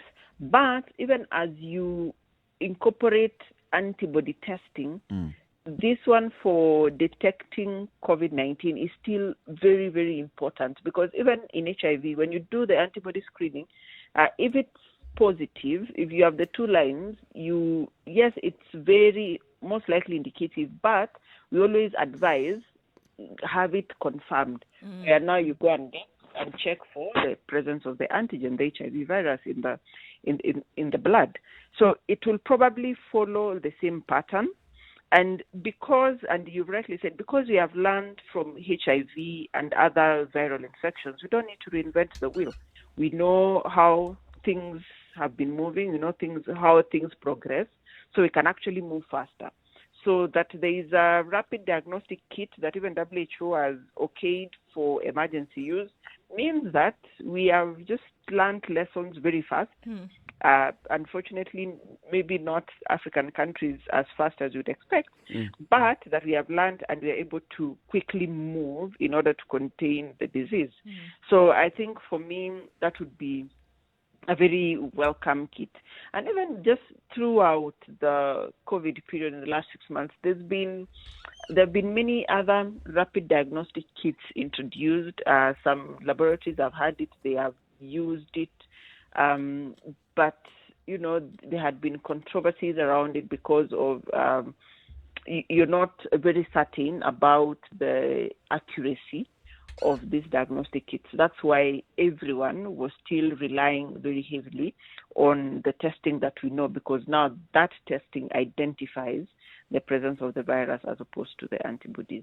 So all of these measures really play a critical role. There's no one route only, but I think it's several things coming in together. But all those things, Mercy, as we speak about, all these other possible ways that we can improve our testing capacity, all these other methods that we can go into testing, there was also talk earlier of KEMRI also developing its own testing kits. How far did that go? I know they got stuck in approvals because of you have to be really key on accuracy, that it's supposed to meet to pick a certain, I forget what the percentage was, but I think they're looking at it's supposed to pick, I think, more than 90% or detect more than 90% of the cases. So because you have to validate them. So if they are not picking, then that is not a test that you would deploy out in the public, because it means it would miss some cases. So you have to look at its accuracy. So are they still working on it? Are they still continuing to fine-tune their development? I don't know how far they are now. I've not followed up on that particular one. You see, the point I'm driving at with that question is, even as we look at, there's other companies, other organizations out there that are working on rapid test kits or other methods of testing and hoping that then that can be deployed in this country. I'm just peppering that with the reality. If we are not in our own making concrete and a lot of effort in developing that internally, and if we have not even made sufficient effort into increasing our own testing capacity, we have never tested 7,000 samples in a day. And yet we've had the capacity, by the way. We have that capacity. We have never tested 7,000 samples in a day in this country. So this whole talk of, there are others happening elsewhere in the world. The reality of it happening in this country. How you get what I'm asking? Yes. So how I look at it, and maybe this is just the scientist in me looking at it, is who do we need to test? What do we need to test? In my opinion, who we need to test is that person who the identification of the virus will make the doctors or the medics develop a management plan, a treatment plan for them, or it is absolutely important for us to know that you have the virus or not. Now, if you're otherwise going about your day, you have no symptoms. Yep. Why do we need to test? We don't need to. So that's why I'm saying we need two-prong approach to our testing. So once you know who you want to test and why, then you're able to separate. So the person who you need to know if they have the virus or not, you categorize them. Those ones you'll just be needing to test in the hospital, people going for surgery, people who've come with symptoms, you do the antigen testing. Yep. Then for the rest of the population, the rest of us guys who are out here, what we need is the antibody-based testing. And this, what you're saying now, Dr. Mercy, yes, you have said it before. Other scientists and other doctors and other people in the medical profession have said it many times. It hasn't been deployed. No, so now you don't need to do it mass testing. So that's where I was getting to. You don't need to go and pitch camp and say now we are doing mass testing for antibody to check if you've had coronavirus or not. There are ways to it. And like the way the first study that KEMRI Wellcome did was to identify any presence of antibodies in blood samples.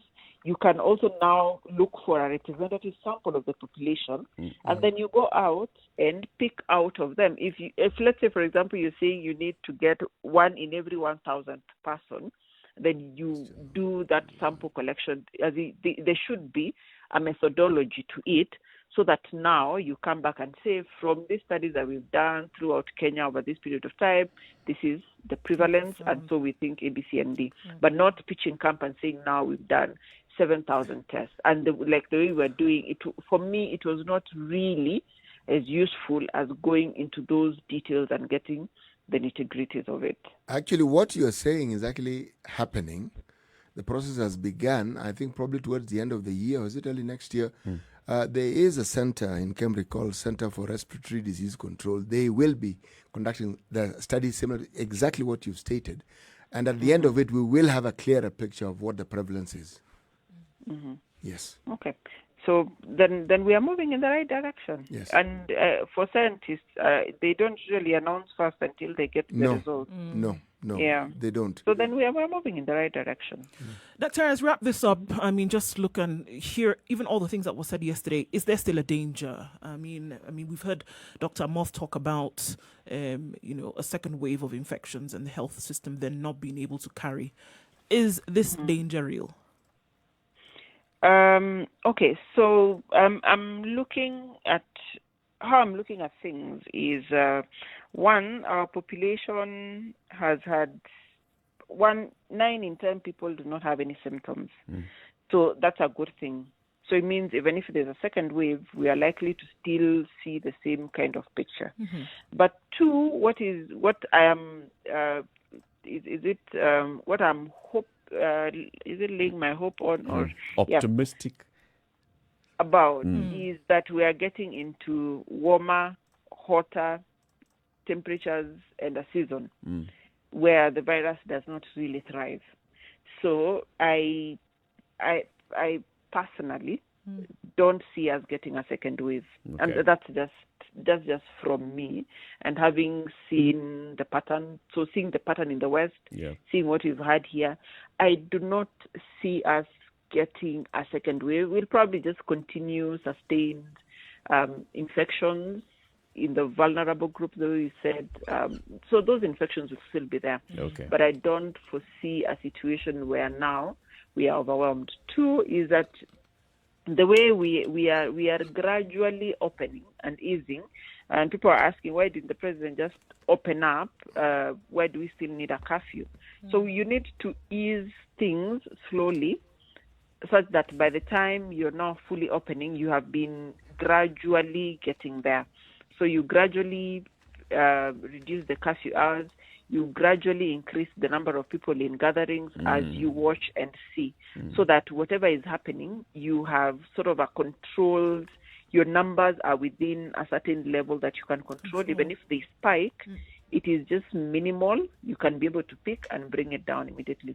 So I do not foresee us getting into a phase where now we are crying, we are overwhelmed by everything that's happening. Dr. Mercy Korir, we want to thank you very much for speaking to us this morning, shedding light on the fight against COVID-19. Of course, we hope to have you in the studio soon. Hopefully, yes. Yep. And many people are telling me Corona imeisha. So we'll make it to studio next. We'll see. Asante sana. Dr. Mercy Korir is a group editor for health and science of the Standard Group, and she's been speaking to us, of course, just getting us to understand where we are at in the fight against COVID-19. Keep it right here. In the next hour, we look at the economic side of COVID-19. We know that very many people have lost their income, lost their livelihoods. The government came up with some measures to ease the livelihoods of people. And the president yesterday announced some continuation of some of those measures. So we want to look at the impact that is likely going to have. It's 3 minutes to 8 o'clock. This is the Situation Room on Spice FM, KTN Home. We'll be back shortly. This is the Situation Room, the only way to start your day. Spice up your life.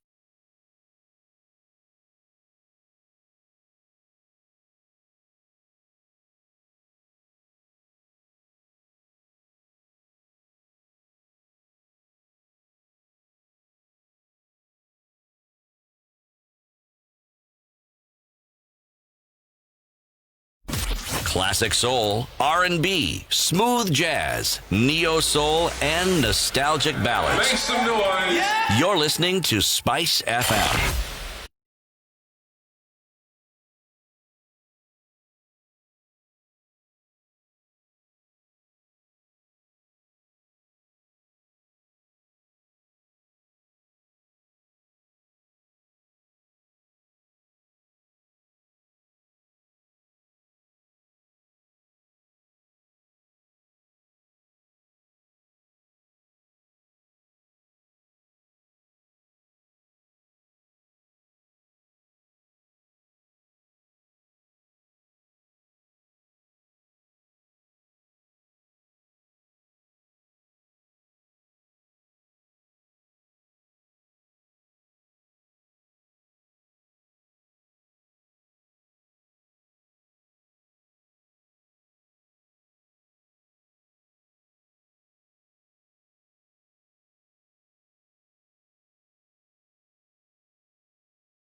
That song. Very All right, coming to the top of the hour, just to remind you as we go to the top of the hour that you can enjoy this waiver, 100% waiver on penalties and interest by the Nairobi City County Government on all defaulters of land rates. This offer expires on the 15th day of October.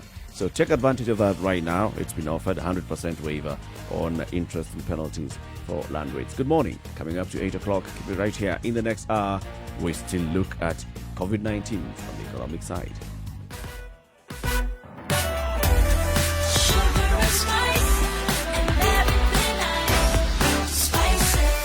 Spice up your life. 102.5 Spice FM, Kisumu. Okay. Traffic. So the folks on the Eastern Bypass have decided today that there is going to be a no-go zone, right? So traffic at Pipeline towards the airport is crazy. It's bumper to bumper and it's not moving. And then as you're trying to get to Taj Mall coming in from that area, that also is crazy. And now, as if it was not bad enough on Kiambu Road with the mishmash that it is, there have been multiple car accidents right before the DCI on Kiambu Road this morning, and it's making traffic that is already there now is making evacuation of those mangled vehicles very, very difficult. So in addition to the traffic jam on Kiambu Road, there have been a couple of accidents, and so moving on Kiambu Road is not happening. Okay, so Eastern Bypass, Kiambu Road, that's a mess. Outer Ring, headed towards Taj Mall, also a hot mess, guys. Traffic is bumper to bumper, it's not even moving. I don't know what to do to help you, but this is what we're seeing. Other parts of the city, however, not moving too badly, except for Huru Highway, which is moving very slowly this morning, but it's moving all the same, so that's a good thing. One step. The journey of 1,000 miles begins with one step. Or in this case, one step on the gas.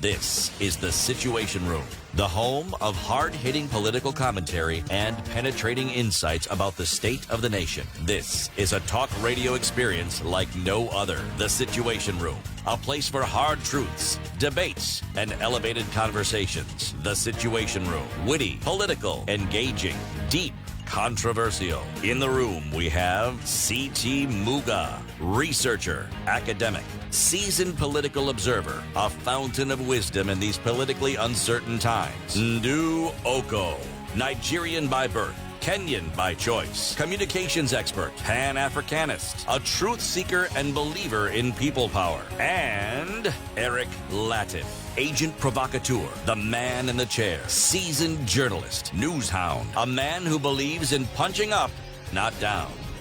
This is The Situation Room, the only way to start your day. 2.5 minutes after 8, the conversation continues right here on Spice FM 94.4 Nairobi, Malindi 97.7, 102.5 in Kisumu, 87.9 in Mombasa, Nakuru 96.0, Eldoret 96.7, and Njeri 90.9. The conversation also continues on KTN Home and online at www.spicefm.co.ke and SpiceFM.ke on YouTube, on Facebook, on Twitter. So the president yesterday extended some of the measures that he had introduced earlier in order to ease the suffering of the pockets of the people as we were fighting COVID-19. Remember the goodies? 14% VAT. This, he says, to be retained until the 1st of January next year. 25% income tax on pay as you earn, extended by another 3 months. Income tax rate up to end of the year, that's 25% for the companies. 100% tax relief for those earning up to 24,000. 2,500, that's the minimum buying price per 90 kilogram bag of maize. So he says some of these measures will continue. And, when these measures were initially announced, people had mixed reactions. There's those that said, yes, what that does is that it releases money to circulate in the economy. And then there are those who are saying, I don't even feel that effect of any of these measures because I'm not feeling it. What I did not hear the president announce, for example, is an extension to Kazi Mtaani. Or did he? I didn't hear it. Which is a direct cash transfer. Or a renewed cash transfer to the elderly, that is the Inua Jamii Fund that takes care of the elderly 70 and above, or such other measures. So, which were basically direct cash transfers to go and help people. Should the president have extended those ones, or even just expanded them? For example, when we were speaking with the CS for Interior, Dr. Kibicho, a couple of weeks back, he told us, look, this fund is limited. We only have X amount of money. And the number of people who are in need are over 1 million. And we can only support about 200,000 youth countrywide. So really, there's only so much you can do. And this expires in October, was it? Yes, in There's October. only so much you can do now. Now. The future. Yep. So maybe some of the measures that we also could discuss now is, now that we're where we are and we're saying let's reopen the economy, how about give people some cash that they can use to jumpstart their own livelihoods and lives? In fact, the thinking behind supporting the citizenry of a country with literally doling out cash is precisely that, so that the economy doesn't grind to a halt. When people have money, their usual, yes, exactly, their normal commercial and economic activities continue. And the economy keeps running. Yep. If there is no money, then the activities of the economy will automatically slow down. Yes, so yes, it is something that is worth considering. But then again, at the expense of what else? Is there something that we can put a halt to? Are there things, this is my favorite bit, are there things that we don't necessarily have to do now? Yeah, for the next 6 months. Yes, as we consider diverting that money perhaps to some of these things, and then in the next 6 months have a look-see. Because even now, what we are talking about now is because an opportunity presented itself where time was given and now we're able to do this. But that people need that direct cash injection is not a matter for yesterday, it's an immediacy. It's something that needs to be considered in the here and now. Are there things that are currently going on upon which the plug can be pulled and then given a stay of operation so that people can get something, because the question then will be asked to look for these extra funds that you could then now mop up and put in the hands of people. One thing has to suffer. Are there things that are going on right now that are not of necessity in the country that you can now say, all right, let's divert some things and then move on? This isn't new. The government, by the way, does that. Huh? It's not that we're not suggesting something completely outlandish. Yep. No, it does that. And also remember, not all government ministries are able to, should we say, mop up whatever funds are given, for whatever reason, in every given year. Now, meaning every single year without fail, there will be cases where we are informed there are funds which have remained unspent. Now, whether they remained unspent because they were given at a time which was just before the end of the financial year, so they actually couldn't spend it no matter how hard they tried, or whether it was budgeted for, it was meant to be given, it was absolutely just never given, so they didn't have it, or whether they were actually given the money, but they were slow in ensuring that whatever operations they were supposed to undertake were not undertaken in time. Whatever the reason, there is no year since the existence of this government or any other government in the world where all the money that is given is always spent. It never happens. It never happens. So, given the situation that we are in then, if we may borrow, now this purely as a layman, I'm sure the Treasury has this under control, they've thought through everything I'm about to say, and they understand what needs to be done. But if we look at what the UK did when COVID visited their shores, they rejigged their entire budget again. They did. Yes. Perhaps we should, maybe they've rejected it, but they haven't told us. So if they have, maybe they should tell us how they've rejected it. City, our budget was presented in the middle of COVID. Right? So by the time the budget was being taken to Parliament at the end of April, COVID was already on our shores. By the time the CS for the National Treasury was presenting the budget statement in Parliament in June, COVID was already here. The president had already given direction by then in terms of what measures were going to be then applied to the people for things like relief or cash in hand. Then why are we having this discussion if those things the are budget applied? policy statement was not rejigged. It still looked at focusing on the big four going forward.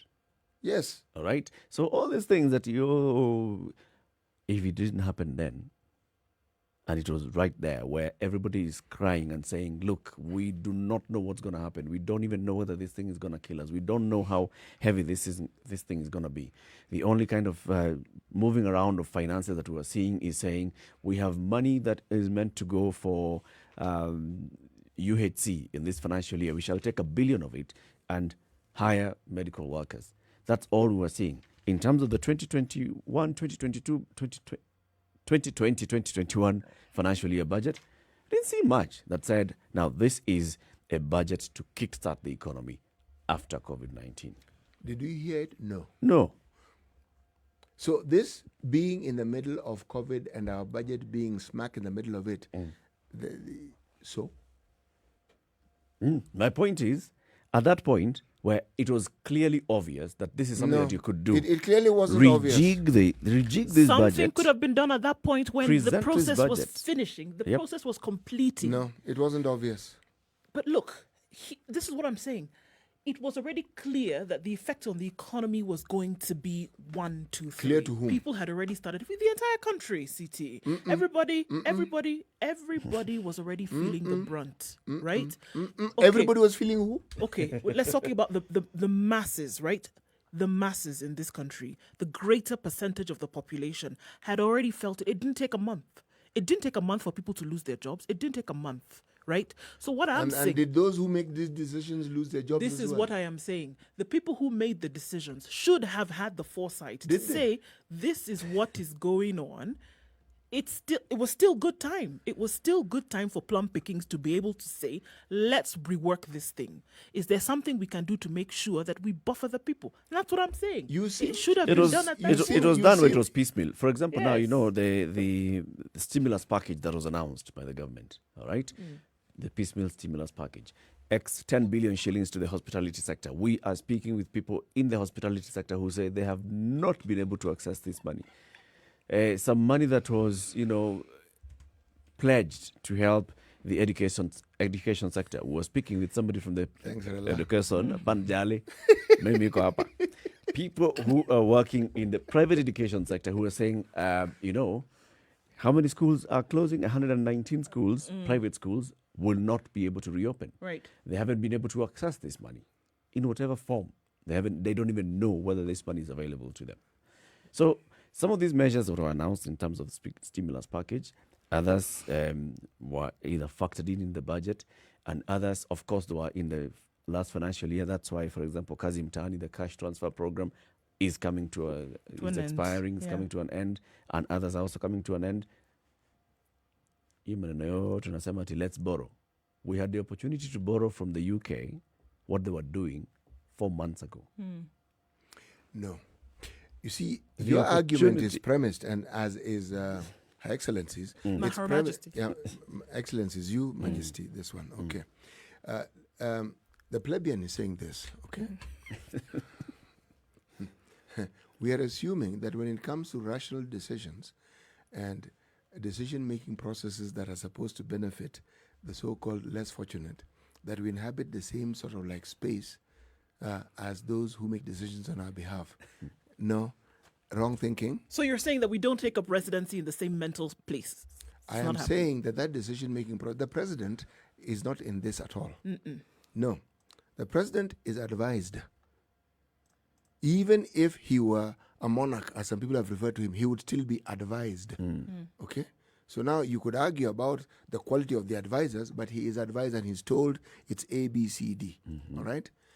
That these things were in the public domain, yes. That it was obvious to our leaders, not necessarily. Sure, okay, CT, accuse me of being an idealist, okay. No, I'm not actually going there. But I'm saying this is what it's not being an idealist. This is what it should be. You've just misplaced certain priorities and assumed. So you're being a realist, okay, fine. However, the ideal situation should be that you look at what the heartbeat of the country is at that point and exactly borrow from examples of what have been done in other countries, if you must, and say, look, fantastic opportunity. You're right in the middle of the budget making process and you see this big bad monster is coming at you. There are certain things that you should be able to now make a turnaround and do. Who reality did you say? You know, I stopped speaking and I opened my mouth. There are times when you hear something, the only thing you can do is actually open your mouth. That one is called kupigwa na butwa. Yes. And the only sound that can come out of your mouth is, yes.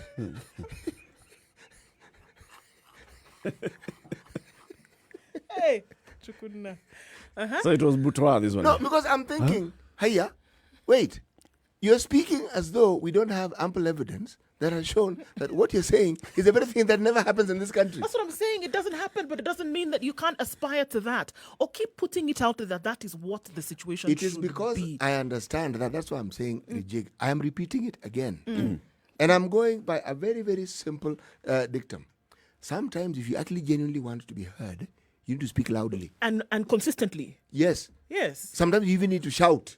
So this has been said before. I'm saying it again. Being cognizant of the fact that perhaps if I say it loud enough, some of our leaders may come and inhabit this same space that the rest of us inhabit because they're not actually with us here. ICT Muga. Aware, blah, blah, blah.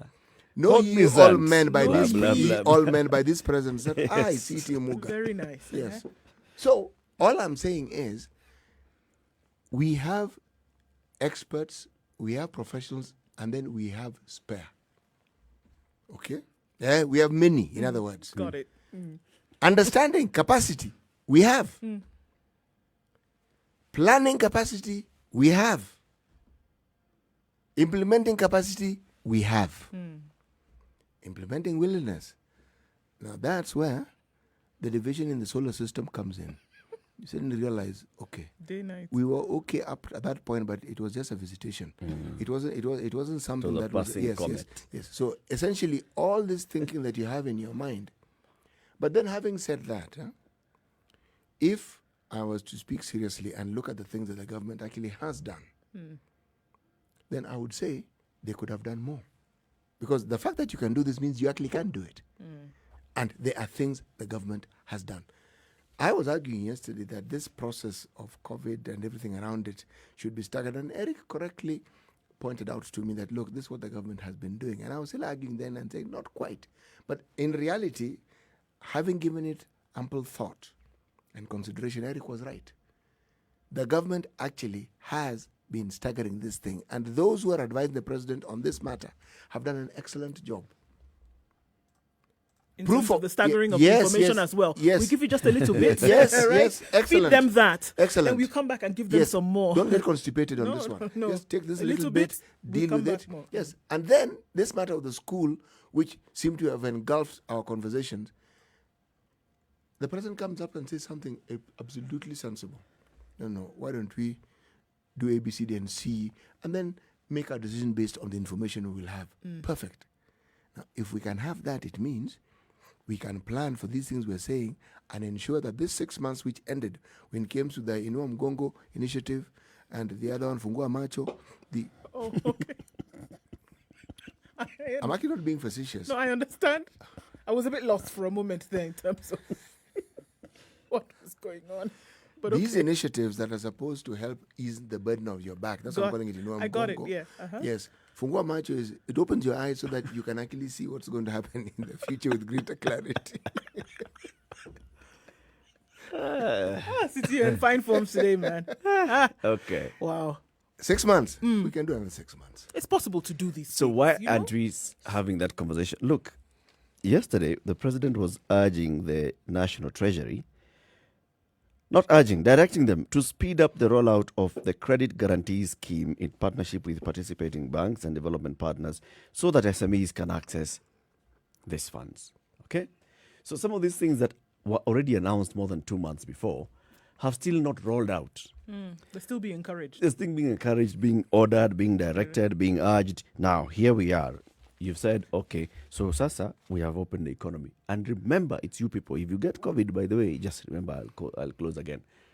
But at the same time, the actual needs of the ordinary person for having cash in their pocket, being able to pay rent at the end of this month, being able to meet their needs, being able to even start saving towards schools reopening, whenever they're going to be reopened. We don't know. It's like the second coming.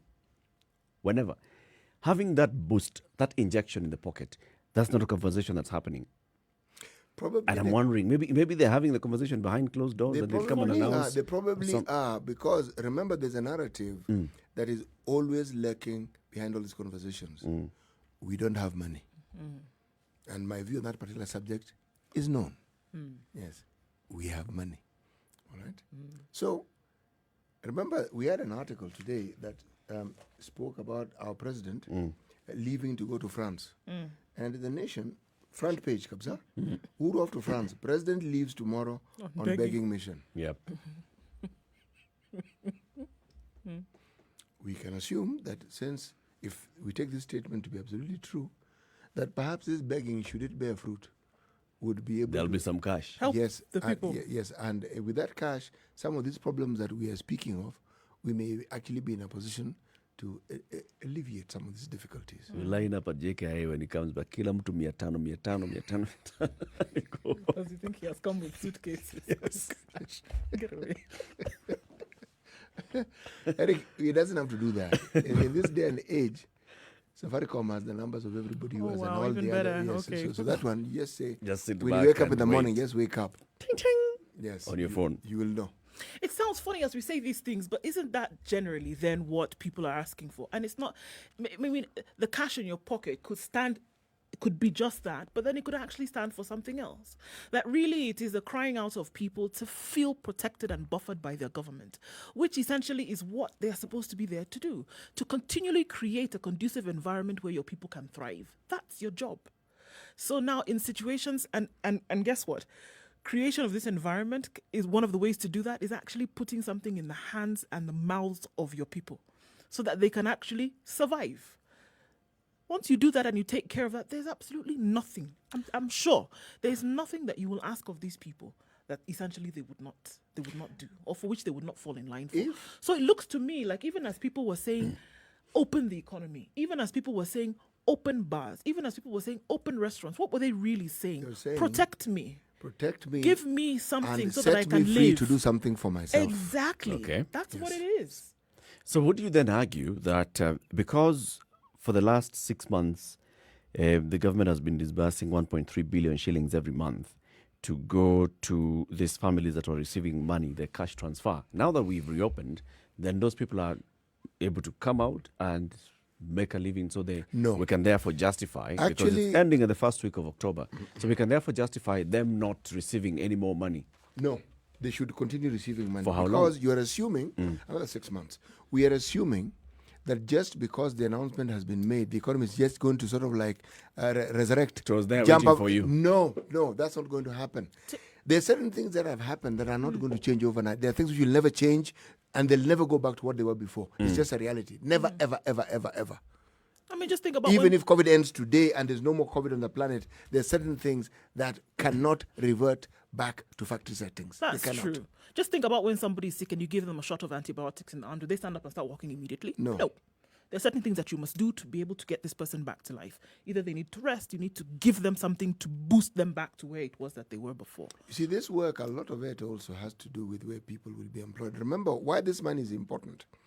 If you have manufacturing outfits, if you have commercial outfits, they trade. Now, for this to work, there has to be cash for people to purchase. That whole chain, the value chain. Okay. Yep. So by giving this money, all you're doing is injecting money. By the way, this money comes back to the government anyway. It does. And you're Yes. not asking for millions in the hands of one this individual. money eventually comes back. It's not as though you're going to give someone 3,000 shillings and then they're going to save it. No, they're going to spend it. Of course. And in spending it, what they're doing is they're keeping the commercial wheels of government moving. So it is in the government's interest to keep itself moving. So that 1.3, just look for another 1.3 per month and keep giving. All right? I know Eric wants to go to a break, but you know it's very important then for us to ask about the fund and where that money essentially Which went. fund? The one now. I don't know the fund. That fund. That one. The COVID-19 Emergency Relief Till Fund. tomorrow, they said they're going to release a report about how this Where money was we've going been sending harambes. the Harambe fund, that one. It bought PPEs. They're That not was testing. announced. After it was announced, it remained announced. Has anything happened thereafter? We don't know. And remember, when you open schools, there's this story of COVID masks, not chin masks or forehead masks, face masks. Yep. Man, You open up schools, expenditure shoots up. Shoots Right up. now, they've just been dealing with paying teachers. Okay.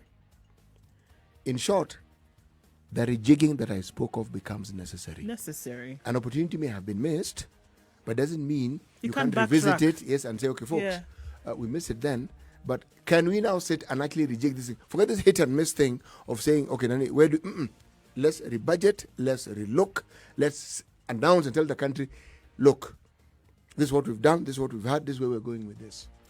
So I probably should ask the question and invite callers to call in 0719-012-600. What should the government do to support citizens as we reopen the economy? Right? What is it that the government ought to do then to reopen, to support citizens as we reopen the economy? Yes, we know that there's this extension, 14% VAT going on until January next year, the reduction in income tax, reduction in PAYE, continuing of people who are earning less than 24,000 shillings getting 100% waiver on their payee. What else? We know that the cash transfer programs are coming to an end in October. Kazi Mtaani coming to an end. The other one that has been going to 670,000 families across the country receiving money every week from the government. That is also coming to an end. Now, if the cash transfer programs are coming to an end, the desks program, of course, is limited. It's X number of desks that you shall produce as an SME. What else can the government do? Let's take a break. 25 minutes after 8. This is the Situation Room on Spice FM, KTN Home and online. This is the Situation Room, the only way to start your day. Spice up your life.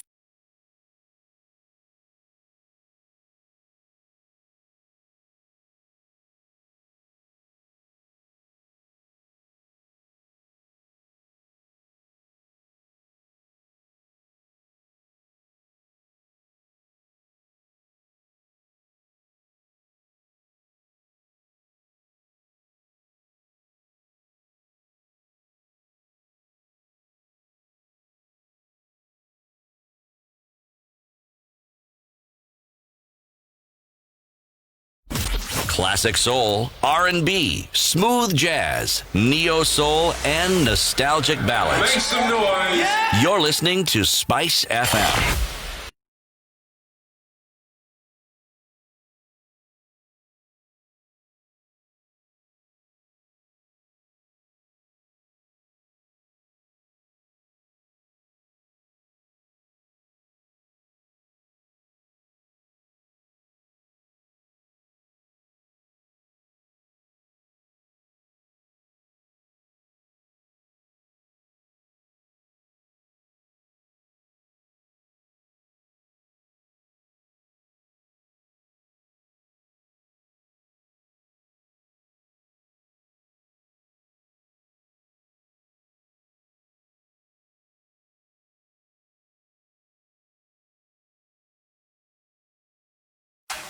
The weather with cloudy conditions in Nairobi this morning and likely to see highs of 27 and lows of 15 today. Njeri is partly cloudy at 17, going to highs of 26 and lows of 14.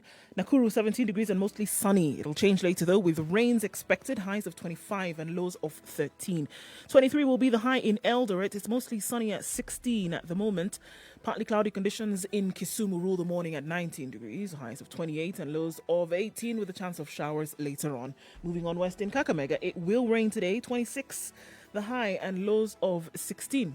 Mombasa is mostly cloudy at 26, highs of 29 and lows of 23 and a chance of the showers coming back. Malindi, 26 degrees and mostly cloudy, highs of 29 and lows of 24 with a chance of rains later on. It's going to rain in Kampala today, finally. Highs of 26 and lows of 19, mostly cloudy conditions, currently at 19 degrees. It's mostly sunny in Dar es Salaam today, no fog for now. Highs of 31 and lows of 22. And in Joburg, there is some fog at 9 degrees, highs of 24 and lows of 9. And then finally, the thunderstorms continue in Lagos. Highs of 28 and lows of 23, and rains well into Wednesday. In Beijing, well, we'll look at that later, but that's what the weather looks like for now.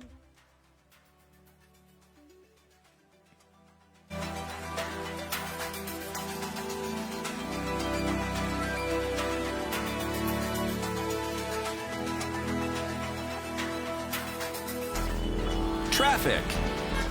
Right, so there's an accident along Kiambu Road today. It just seems like 6 vehicles decided that they were going to greet each other in a manner that was not very palatable for the rest. 5+ car accident on Kiambu Road this morning. Traffic was already terrible, and they're not able to move the vehicles because of traffic behind and in front of this accident. So it's a mess, guys, and it's spilling over to the Thika Superhighway today.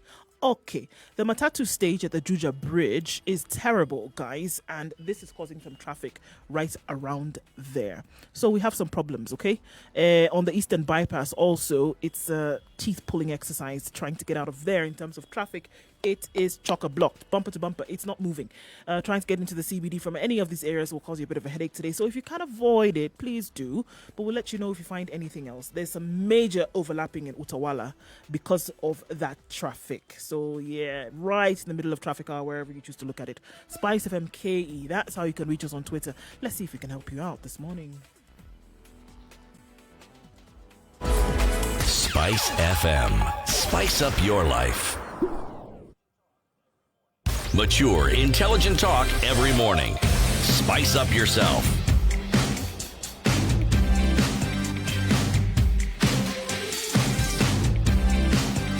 Mornings done right. 94.4 Spice FM, Morning. Nairobi. This is Kenya's biggest conversation, the Situation Room. In the room this and every weekday morning, 6 a.m. to 10 a.m. is CT Muga Wamashati, Nduh Okoh, Your Majesty, and Eric Latiff, My Excellency. Yes. Your personal excellency. My Excellency Eric Latiff. So looking at the measures for, alleviating the suffering of the citizens, COVID-19, we know that the government announced some of these measures earlier. For example, issues when it came to tax, there was a reduction of VAT from 16 to 14%. The president has directed that this continues until January next year. 25% payee dropping from 30%, 25% income tax dropping from 30%. Those who earn at least up to 24,000 shillings getting 100% waiver on their payee. And also, the central bank as well had also announced an extension to the waiver of transaction fees for any amounts below 1,000 shillings. Remember? Via mobile money and also bank to mobile as well. So that was extended. But we know that the government has also been spending, it has so far spent about 10 billion shillings sending money directly to people's pockets. And 669,000 households have been receiving weekly cash injections directly via M-Pesa. And then we also know that 341,000 households have received the weekly 1,000 shillings stipend to cushion them from the economic hardships caused by this.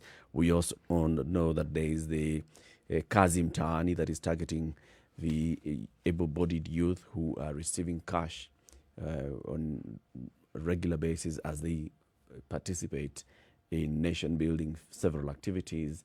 We also know that among the other injection plans is this one for schools, desks, that the government is buying a number of desks and spending, how much was it, 10 billion to purchase desks from local artisans who are making them. But all these are coming to an end in a short while. So we are reopening the economy, and we are now saying, okay, now you can go back to doing many of the activities that you were doing, apart from those that were working full 24 hours, okay? Because I'm still thinking that bus and overnight transport can still not happen. No, I mean, that's unless the bus is there before 11 p.m. when the curfew starts. So the ones that were doing overnight travel, maybe not. So some sectors may not fully reopen. Those that were depending on the full night operations may not fully reopen, but at least there's some reprieve. The question is that enough to help people to get back on their feet? Can the government do more to help people get back on their feet? Can the government, for example, just directly extend these cash transfer programs by, say, another 3 to 6 months? I know, CT, you're saying 6. 6. Another 6 months. Say the families that have been receiving 1,000 shillings every week, let them continue receiving another 6 months. Plan for 6 months. Plan for 6 months. Yes. So look at some of the government programs now, say scale back and redirect that money going into directly helping people. Some economists may argue that that is not necessarily helpful.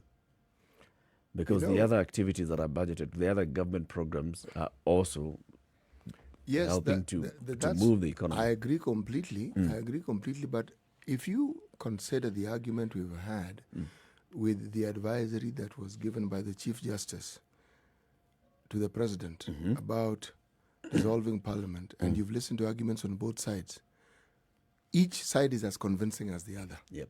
Okay. Yep.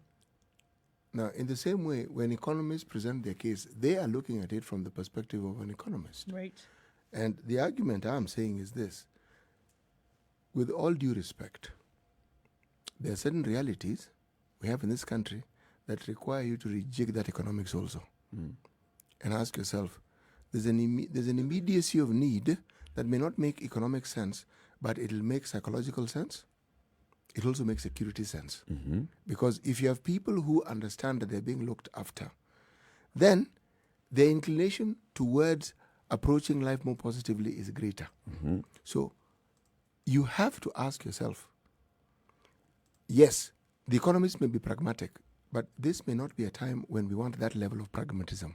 We want to combine that pragmatism with a little element of, should we say, mental cushioning, so that people feel safe. Okay? When things have evened out and it's clear that we're not having to deal with the disease in the background, then by all means, apply all those economic measures fully. That's what I was saying. I don't know that it's an entirely, physical, tangible solution that you're going to offer. But if anything, it's like a shot in the arm psychologically when it is that you're giving people an option or something that they can actually use to move forward, to lurch forward. And look forward to. Absolutely. To be able to say, all right, well, here we are. Then I can actually get up and go. I can now also add to this my contribution and get up and go. Because as we talked about this over the last few days. And when we said, okay, what needs to happen? That was what it was. It was really a begging of people to please just reopen so that you can find something to do. Whether it is enough or not in terms of what was done yesterday, then becomes a totally different conversation. However, the beckoning call was, please give us something that allows us to be able to wake up and start this thing, that puts some dignity back, into our hands.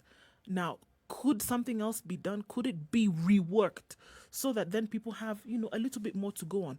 Because we said this. Now it's open. Today is Tuesday. People may be open to a certain extent, all right? People go back into working. We said that service industries that had been affected greatly, amongst those restaurants and bars and hotels and things like this. So people essentially going back to work. Is the change immediate? Obviously not. It's going to take some time before you get back to where you were and then be able to surpass that. So I do think that something more in terms of an injection is necessary to boost people, to help them, because on their own, without that, it's going to be very, very difficult. Uphill task that, I don't know that many people in the country at this point even have the shoes to wear. These are circumstances that nobody could have foreseen, and one could argue one couldn't have prepared for. But X number of months into the pandemic, and X number of months into understanding not just the vagaries, but the total effects of it, yes, the rejigging I was speaking of is due. Because you have a clearer idea than you had 6 months ago. You have a clearer understanding of what needs to be done, what is happening, and you have a clear idea of what you would like to see, which is actually practical and which can be achieved. So the decision making is far better informed now than it was 6 months ago. As you say that, Siti, and I think maybe we can all get onto this. I just got, a message that I've seen now is that, aren't we demanding a little bit too much from the government? It seems that they have tried to do the best that they can. With the president now opening up the economies to the extent that he felt that it was safe to do so, can't we then call on citizens to do their own part? And what is their own part? What is their What own is part, that own apart part? from getting up and going? When the UK government started reopening the economy, they looked at, they have reopened pubs and restaurants. What did they do? They come up with it, Eat Out to help out, so that they can support Yes. the rejigging of the pubs and restaurant sector. So what was it? You go and eat out in any restaurant and the government will pay 50% of the bill. Yes. But you know what? the same government had already put money in the hands of these individuals who had lost their jobs. People who had lost so that their they jobs could were go and actually still eat earning out. a salary Yes. from the government. They could actually go and eat out because they were strong. They were strong in the pocket, right? Yep. The government had already helped, and here they are helping some more by saying, okay, you have this money, you can expend, right? What we want to do is we want to Go encourage out. people to come to these restaurants because the restaurants have been closed and they have even laid off their workers. Now that you have reopened, let's encourage people to come to those establishments. And how would you encourage them? By saying that we are going to foot half the bill. Half the bill. Half the bill is on the government. Now that is the government doing something and the people playing their part. What is it that we are telling the people of Kenya to play their part on? The families that have been receiving 1,000 bob every week from the government, all right, across the country. What is it that is happening this week that is going to be different from 2 weeks down the road because of yesterday's announcement by the president? Throw it even into a month. Throw it into a month. That will now Eric, change that and will say change. that they can now live without this 1,000 shilling stipend. No. Immediately. Yeah, people even before COVID needed that 1,000. Yep. And the numbers are not few. The youth that are now working in Kazi Mtaani and are really, really enjoying and, saying, I'm going out, I'm working, I'm earning something. When it comes to an end this coming month, what is it that we are saying that, okay, now the economy has been opened, you've stopped working for doing this Kazi Mtaani, now play your part. What part? What part? What is that part? 0719-012-600. Also post your comment on Spice FM KE, YouTube, Facebook and Twitter. Let us know, are you satisfied with the measures that the government has in place now? As the government announced, the president announced the reopening of the economy yesterday, are you satisfied that these measures that are in place now are going to help the people actually re-emerge? Is it going to help? Is it going to help? Is that going to help? Is an extension of 14% VAT, is an extension of 25%, a drop by 5% of the income tax? Is that enough? But even more significantly, what else would you like to see the government to do? Yeah. Okay. And even as we talk about what the government can do, you as a citizen, what do you think you can do? Give us your opinion. What do you actually think you can do? Yeah. What is it that the citizens then can now do that will be different, that will also help us get back on our feet? Because that's what we need. We need to get back on our feet. Eric Odongo calling from Karen. Good morning, Eric. The president tried. I congratulate the president because of bar and restaurant. But this is the time when we are praying that the government could control, for example, transport system, housing, and maybe like something to do with the supermarket. If the government is able to control the housing system, wange subsidize our rent, then transport here. If the government wangekuwa wana control the transport system, at least ingekuwa cheap. Okay. Right now, and then for the supermarket, if the government wangekuwa na tu supermarket yao, each and every country kuna supermarket ya government. Remember, saizi hizo maunga and these dry things. I mean, the basic commodity. Saizi wange subsidize ingekuwa half, at least ingesaidia mwananchi. But this is the time the government should rethink that they should control certain things. Yeah. Okay. Eric, you called us yesterday and you said if the president announced a lifting of these restrictions, then you are confident that you'll be able to get back to work almost immediately, within a week. Yeah. Are you still as confident? Yeah. On Monday, I'm going back to work, but it's transport. You see. Okay. So you're going back to work, but on an empty pocket. But I'm in pocket transport, so I'll walk. I'll just walk. But that's a good gesture. It's a glimpse of hope that now I'm having a job. All right. But it's the transport, so we'll just walk. Most of guys will just walk. Thank you very much, Eric, for calling in. Do you want to ask him? No, I'm just going off of this. It just seems that this will be the reality for a lot of people, at this point, who are saying that, all right, so I've got my job back. The sector may have opened up a little bit, but what it means is that I'm going to have to squeeze some more until I get now that first payment after having been away from work for some time.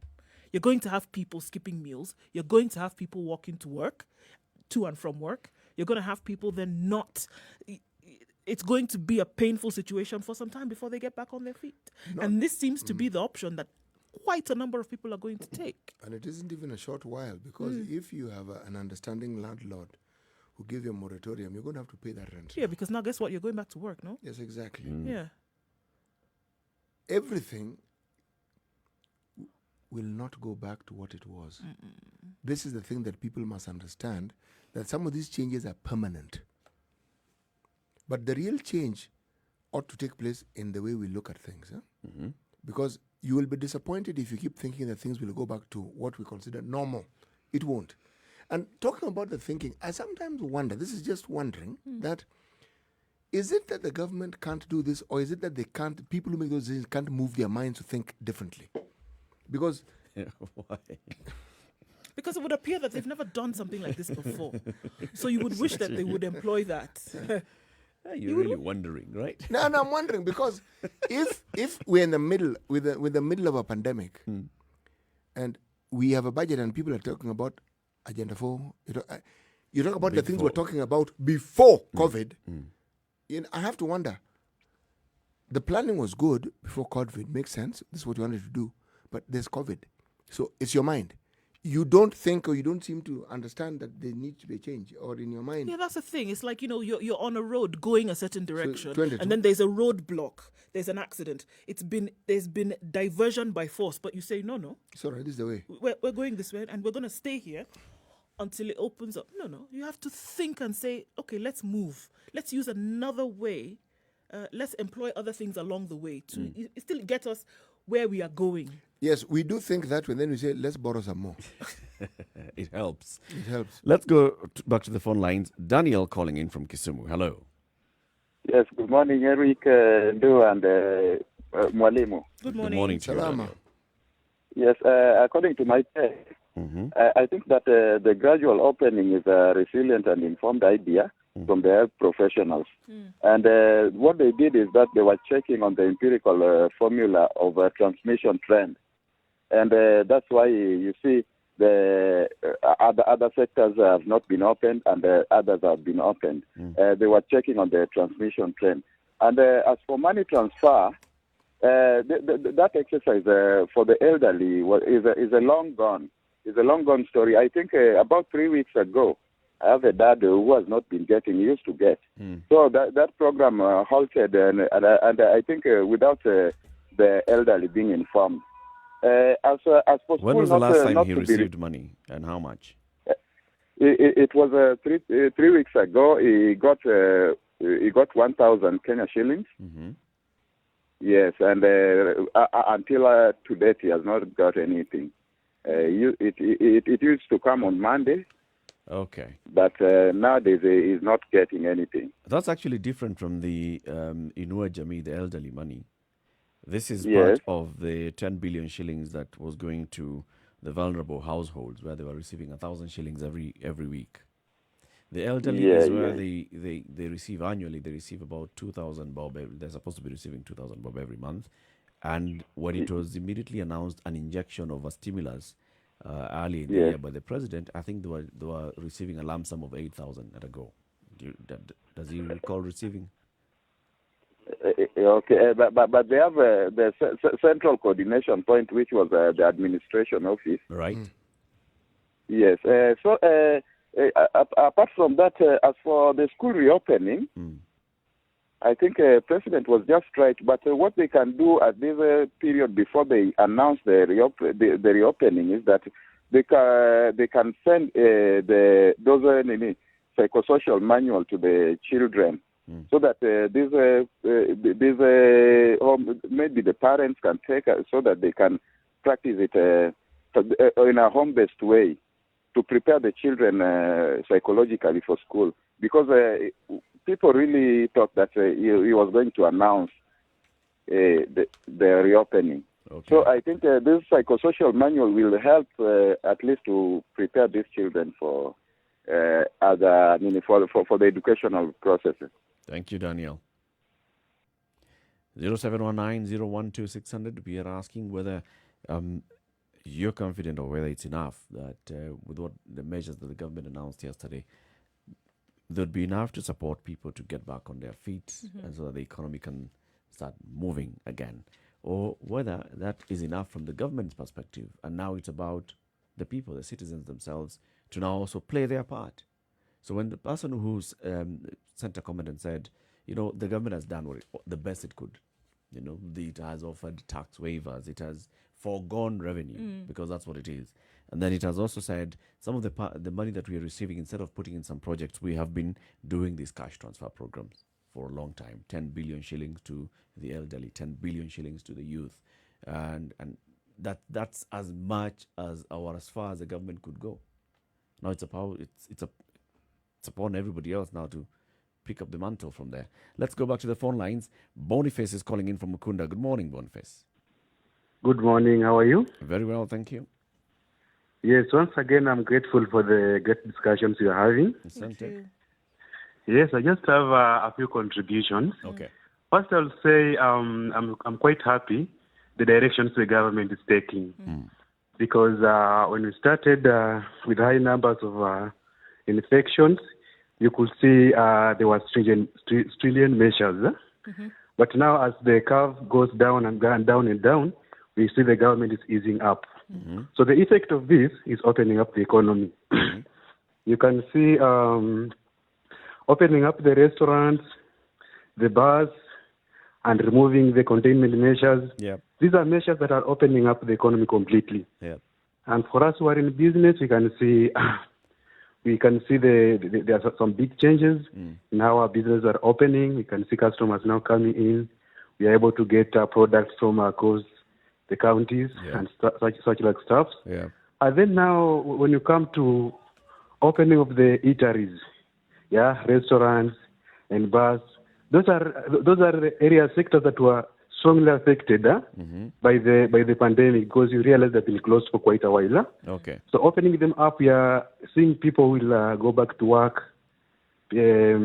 People will go to eat in those restaurants, injecting money into the economy. That will be good. And that has a magnified effect in the economy. So I'm quite happy. I think the government is measured, taking the right steps in the right direction. Thank you, Boniface. But now, where the challenge is now is the schools reopening, where I feel like it needs to be given quite deeper thought, because at the same time we see the kids are intermingling freely at where they are. The bars are being opened, restaurants are being opened. You want schools to be reopened? I would say it needs to be given a good thought, and then things needs to be clear how safety will be guaranteed for our kids. Thank then you. the kids have to go back to school. Thank you, Boniface. Let me pick other callers as well. Feni Mwarabu, good morning. Morning. How are you, Feni? I'm fine. How are you today? Very well, thank you. Calling in from Taita. Yes. All right, what's your opinion on this? Maoni yangu, Yes. shule zifunguliwe, lakini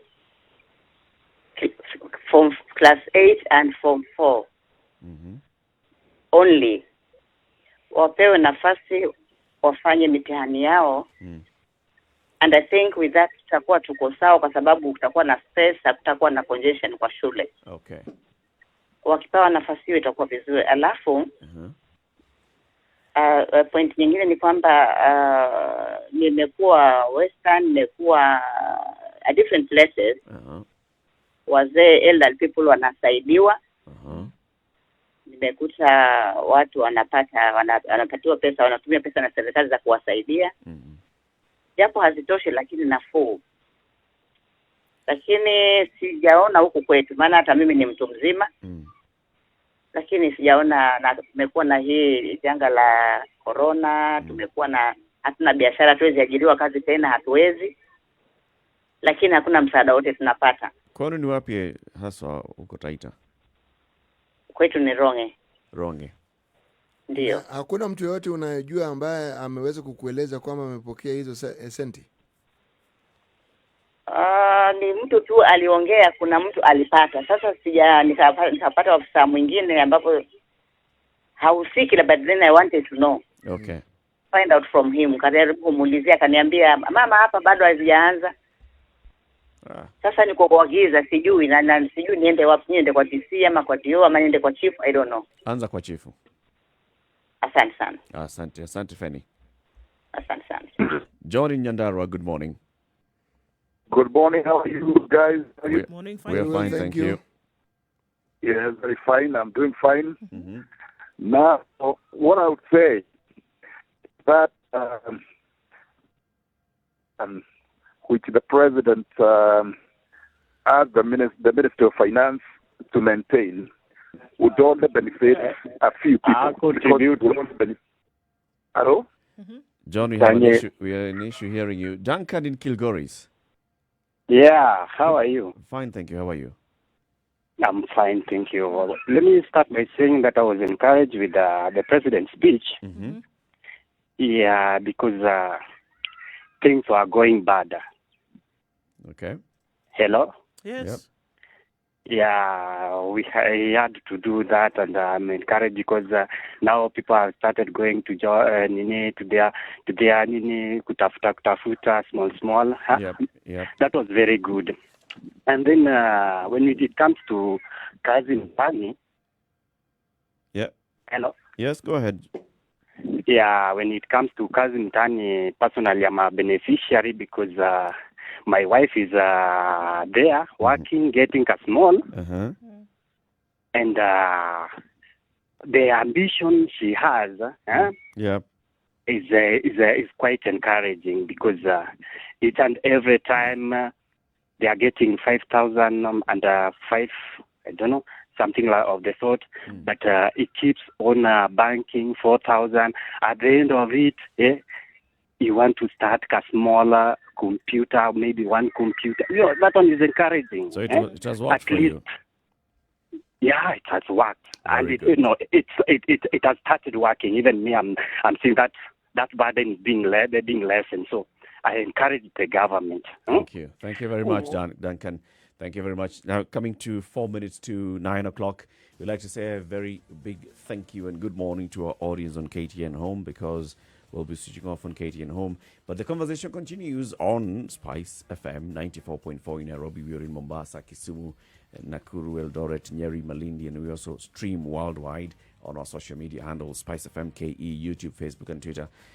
We like to remind you about taking advantage of this 100% waiver of penalties from the Nairobi City County government for anybody who has defaulted in paying their land rates. Now, you have bank accounts that you can pay to. They have the Cooperative Bank, National Bank, and also you can use the portal epayments.nairobi.go.ke or the mobile app NCCG ePayments. That's NCCG ePayments. Keep it right here. In the next hour, we also look at what the president said about the education sector. Let us not focus ourselves on when schools will reopen, but how shall these schools open in a manner that protects our children and protects their lives and their health. Tafadhali, tusiwe tunapigana juu ya mambo ambaye, let us think first about their health and well-being, and once we have established how, then together we will agree when. This is the Situation Room, the only way to start your day. Spice up your life.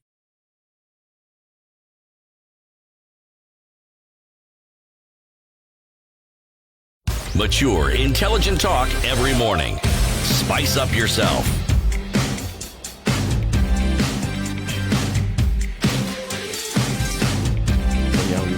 Mornings. Schools reopening, mixed opinion there. But as we come to the top of the hour, CT, just remind us today's proverb. Today's proverb: a man who does not lie shall never marry. This is from where again? Zimbabwe. A man who, Zimbabwean saying. A man who does not lie shall never marry. Mm-hmm. Okay.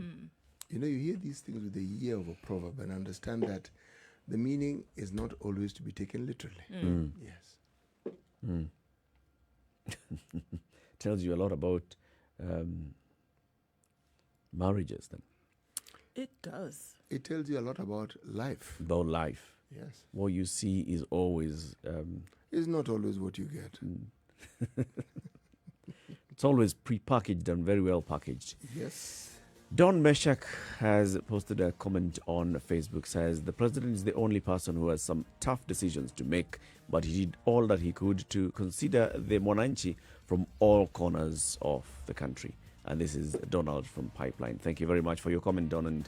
And in the next hour, keep it right here because we shift gears and still look at other aspects of the president's speech. This is the Situation Room. It's Kenya's biggest conversation. Wherever you are, even Malindi, Nyeri, Eldoret, Nakuru, Kisumu, Mombasa, in Nairobi, or watching us online on www.spicefm.co.ke or SpiceFM.ke on YouTube, Facebook, and Twitter.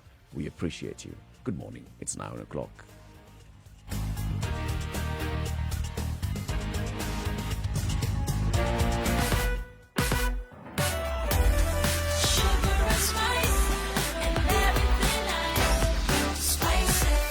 Spice up your life. 94.4 Spice FM, Nairobi.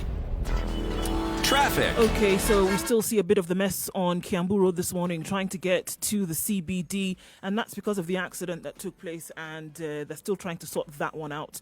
It's slow on Mombasa Road this morning, all the way to the Cabanas, and that's from the SGR. Still continuing to see heightened levels of traffic there, as well as Uhuru Highway getting to the CBD, going all the way to Westlands. So it's fading out a little bit, but it won't be too bad for too much longer. I don't think you should get stuck anywhere else, unless there's something that happens in terms of an incident or an accident. Hopefully not, but do let us know either way, and at least we can help to push you through. Spice FM KE, that's how you can reach us on Twitter.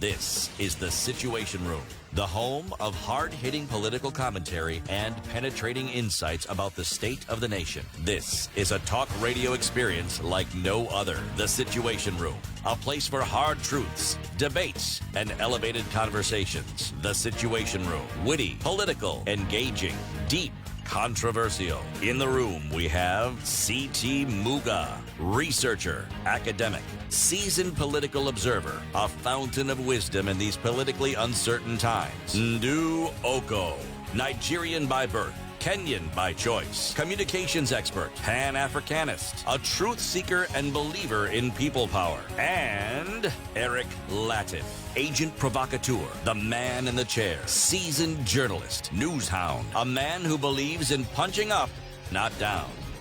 This is the Situation Room, the only way to start your day. Let us not focus ourselves on when schools will reopen, but how shall these schools open in a manner that protects our children and protects their lives and their health. Tafadhali, tusiwe tunapigana juu ya mambo ambaye, let us think first about their health and well-being, and once we have... First, let's establish how, then move to the when.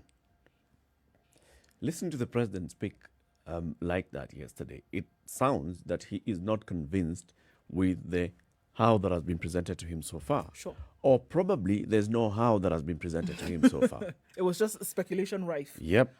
Maybe those that are actually speaking to him, and this would include, of course, the education CS, Professor Magoha, have said, we don't have anything ready yet, Mr. President.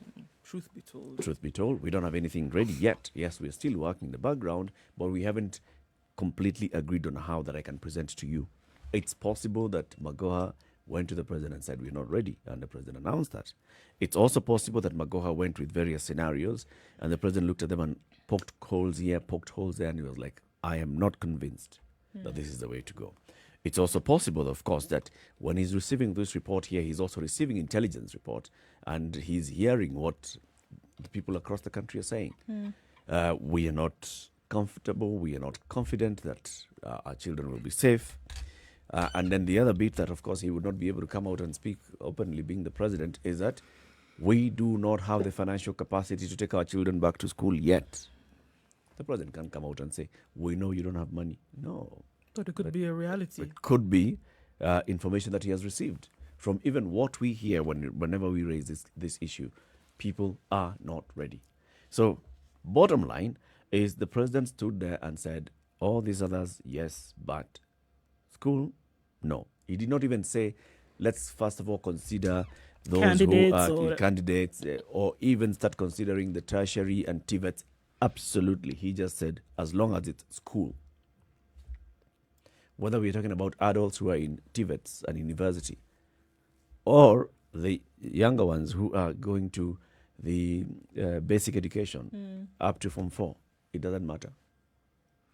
And it's interesting because, look, even if you had the Ministry of Education saying that they were going to announce upon different stakeholders giving their information, you still had folks like the Council of Governors already saying that, you know what, across county, based on what my colleagues have said to me, we are ready. Let schools open. They even went further to advise and say, yes, we know. Same folks who said that they had bed capacity in June. We understand, okay? But they went ahead and said, make sure, even as you're opening these schools, make sure that, especially for the ECD, the learning centers, make sure that you have a health facility within the learning institution. And if you don't, make sure that you have health centers in close proximity to these institutions. So the question became, okay, so do we start constructing these health centers? What exactly is supposed to happen to make sure of this? But from where they were coming from, counties, schools, ready to open. So I think, to an extent, because it's this information, if it reached the public, it reached the president's ears. And I honestly think that some of the things that were being proposed by whomever, he took the very clearly best option by saying, you know what, thank you very much for what you have said. However, it does not make sense to send our children back to school. This is one of those where the president says, you know, what you're telling me is one thing. I also have other sources of information. Exactly. I have my other sources of information. Just like you told CJ Maraga in the JSC on the appointment of judges. I also have other sources of information. And what you're telling me does not match with everything else that I've had. So it's possible that the president was basically saying, yeah. Yeah, it's possible that he heard all of this, Yeah. He heard it all. But I know where the scale tilts. However, at the same time, then it raises the question, and I don't remember recall the name of the gentleman who called from Mombasa, and even posited that, you know what, probably it's the merchants who want to benefit from the commercial side of education who are pushing this narrative and pushing for schools to reopen. People who have commercial interests in schools reopening are the ones who are really pushing for schools to reopen. Omo, you know, it couldn't be very far from the truth. It's very possible that was the case, especially in light of what we're seeing in the recent days. The push just really became something until we had people who said one thing 3 months ago, and then suddenly it's a belly turn, and they're saying something totally different. So you wonder, okay, where is this coming from? So then usually when you see such a flippant, when you see such you only see the flip side of things like that, then the next question is that, all right, is there a commercial interest here somewhere? And that was the need then to say, let's push for schools to open, because we had teachers who called. We have teachers who gave us examples of even students who've said, okay, truth be told, nothing has been done. In this school, it's just a stone throw from where I am. And if I go and see, and that's just one example. I'm giving you an example of where my kids go to school, and absolutely nothing has been done in terms of preparation. Meanwhile, coming out of the mouth of the umbrella body of those who represent just private schools, what did we hear? But you know, it was absolute logic. Look, if teachers haven't been to that school since March, how can a school say it's prepared? Exactly. How do you say you're ready? Who prepared? What did you do? What did you do? Teachers themselves, they were told to come back to school on the 28th. Yesterday. Right? So then how did you get ready? So and then you're telling the country that you're preparation? ready. Somebody wrote in and said, tell them to stop lying to us. And at the moment it sounded harsh, but actually it's the reality. Don't tell us that when you know that is not the case. So then it then gives rise to this possibility that there's somebody who's pushing this so that they can benefit commercially. Actually, if you consider just the scandals that we have witnessed around COVID only. Yes, you would assume before it became evident that there was scandals around it, that the seriousness of the disease would be borne in mind by all citizens, and that anything that relates to the eradication of COVID would be given one's full attention, and that we would actually, even the government and those in positions of authority, would focus their attention. We have seen the complete opposite. So, with that in the not too recent past in our minds, is it therefore alarming if someone should assume that the opening of schools is actually being pressurized by people who gain to benefit from it? It actually is not. It isn't, because it has been demonstrated clearly that there are people who actually do not give a flying hoot. Yes. So long as there's money to be made, it People doesn't, can on die, the back, it doesn't others matter. doesn't really matter. They can die, resurrect again. It doesn't So long really as there's matter. money that they've Yes, made, it really yes. is okay. All those There other are things people don't who come think like into that in play. this Yes, country. unfortunately, that is the case. And that is true. Another thing that really stood out for me is that when you hear what the president said, he didn't say, tell me by Tuesday. Or tell me by the end of the month. No. He didn't say He 2 didn't weeks. He didn't say 2 weeks. He didn't even say 3 months. He said, figure out how. So what's clear? You guys just haven't figured out how. Whatever you've proposed until now doesn't make sense. So go back to the drawing board, figure out how. Once you've figured out how and it makes sense to everybody, then let's talk about It was an when. indictment on the that Education was Ministry. clear. There's You guys have been absolutely messing nothing that you around. have presented to me that makes sense of how prepared you are. So it was clear you are not prepared. And we're not going to throw children into this tailspin with your The unpreparedness. question one must ask then is, what ails that ministry? Because how many pending issues have we discussed regarding that ministry in this very showroom? Shall we go to my pet peeve? Please. October 31st, we were waiting for a report about the dilapidated state of schools in the country. We And they were waited. going to tell us how bad the situation was Yes. from that point, Yes. so that they could then use that information to fuel decisions going forward about how they were going to make sure that the proper infrastructure was present and available for young Kenyans to go to school. Till tomorrow. Have you heard rumors, perhaps, that the report has been written, it just hasn't been made public? I asked. So there's That's no not- report. No. Okay, was there a team set up to work on the report? There was a task force, not even team, A task force. Come on, Nduh. So a task force has not done a report yet? Will it shock you? All right. Eric, have you heard of the report? No, I haven't. But I mean, if there's a Or task just force assuming- city, I mean, oh, you would if assume task force equals report. You see, they're giving the term task force a bad name. they have terms of reference. And those of terms course of they do. reference are clear. This is what you're going to do. This is what you're going to do. And the output of your work is a report. What did we have? We had. So and if the I task would force has forget been MP dissolved, Duale then- was found in his constituency giving the report with the help of local agencies to shut down schools. We heard some random incidents coming out of Western Kenya, where again another one, yes, in Kisii, where the roof was falling down. That was what we heard. And then they were shut down. But in terms of from the ministry, this is the list of 158 schools. 27 don't have roof. 33 don't have this. We are shutting them down, and this is the action that we are going to take in the future. Nothing. No thing. Well, but Eric, we shouldn't be very, very surprised. If you consider, for instance, and this one we can't lambast all the ministries in government, just pick on the Just a ones few. who have given us evidence to think the way we are thinking.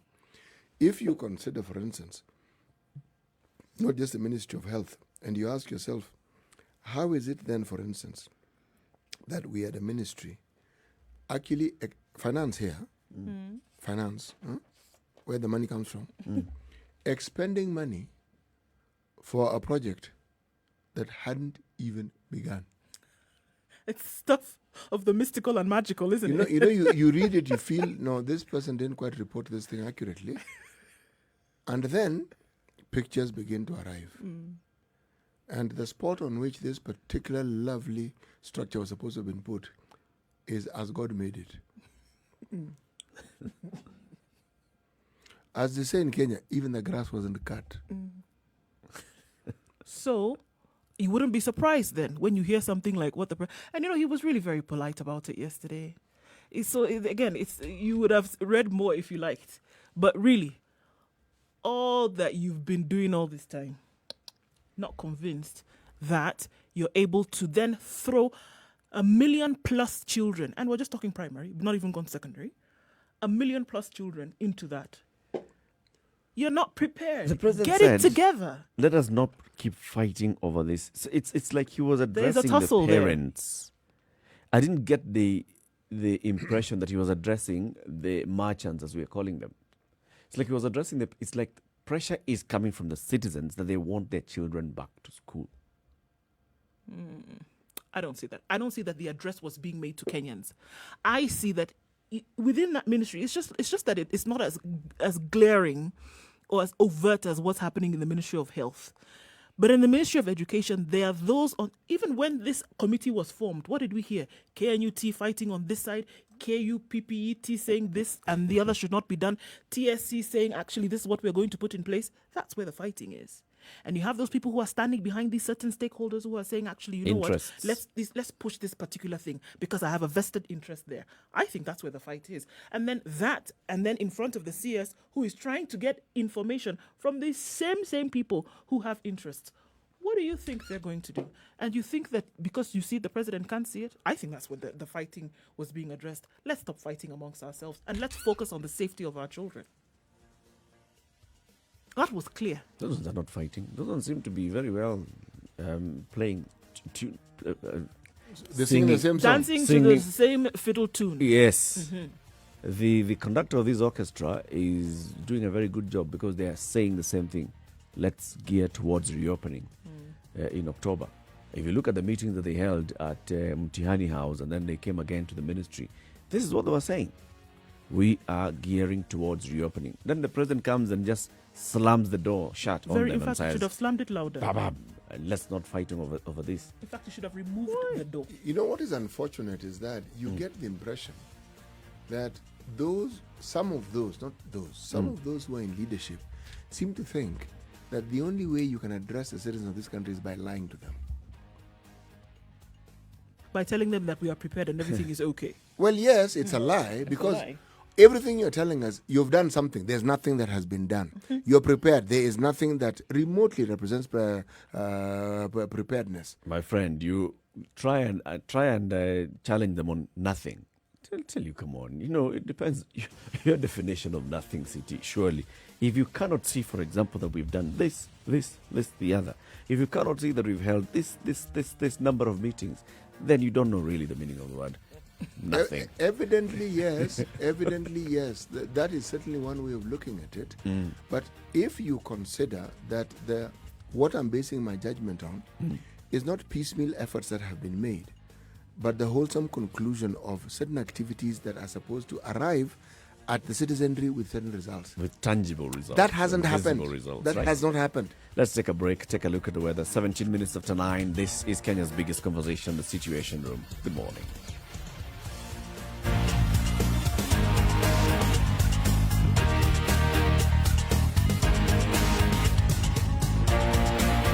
This is the Situation Room, the only way to start your day. Spice up your life.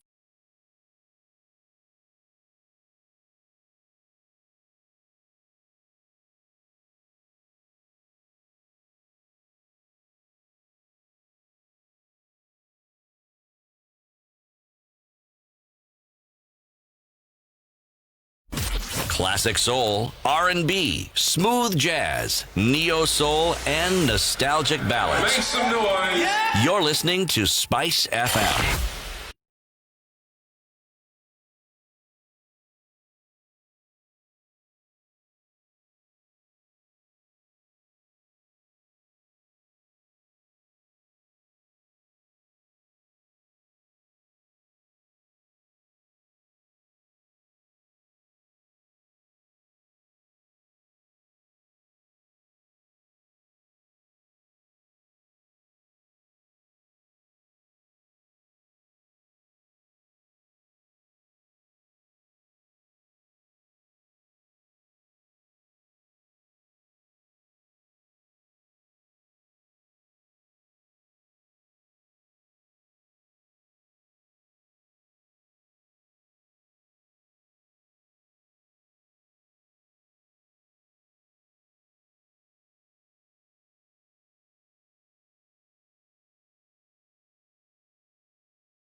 All right, it's 18 degrees, still mostly cloudy in Nairobi. It's likely to continue this way through the day. Highs of 27 and lows of 15.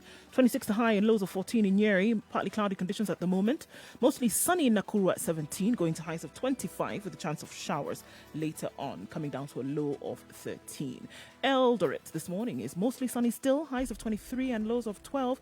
Kisumu is partly cloudy at 19 degrees, highs of 28 and a chance of rains later on. Still forecasting for rain in Kakamega, highs of 26 and lows of 16. It's mostly cloudy in Mombasa at 26 degrees, going to highs of 29 and lows of 23. 29 will be the high in Malindi today with some rain expected later on with lows of 24. 26 as the high in Kampala, chance of rains later coming down to a low of 19. It's mostly sunny in Dar es Salaam at 25 degrees, going to highs of 31 and lows of 22. Still foggy in Johannesburg at 9 degrees, highs of 24. In Lagos, the thunderstorms continue, and we've been told it will continue well into Wednesday, with highs of 28 and lows of 23 today. Let's look into Beijing, where it's getting close to evening and mostly sunny at 17 degrees. Experience some rain showers as they go into Tuesday night. In London, the light rain showers continue at 16 degrees and the drizzle will continue for most parts of today, then going to highs of 17. And in Paris, still cloudy conditions and a chance of a sprinkle later on. Actually, they have started already, and the rains will continue well into Wednesday with highs of 19 and lows of 13 today. And we'll wrap things up in New York for now, where sunny conditions will rule most parts of the morning as they wake up. Clear conditions and then thunderstorms later with highs of 24 and lows of 19.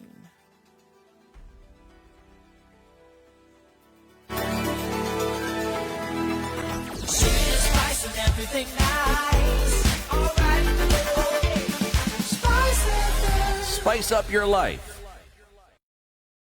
Mature, intelligent talk every morning. Spice up yourself.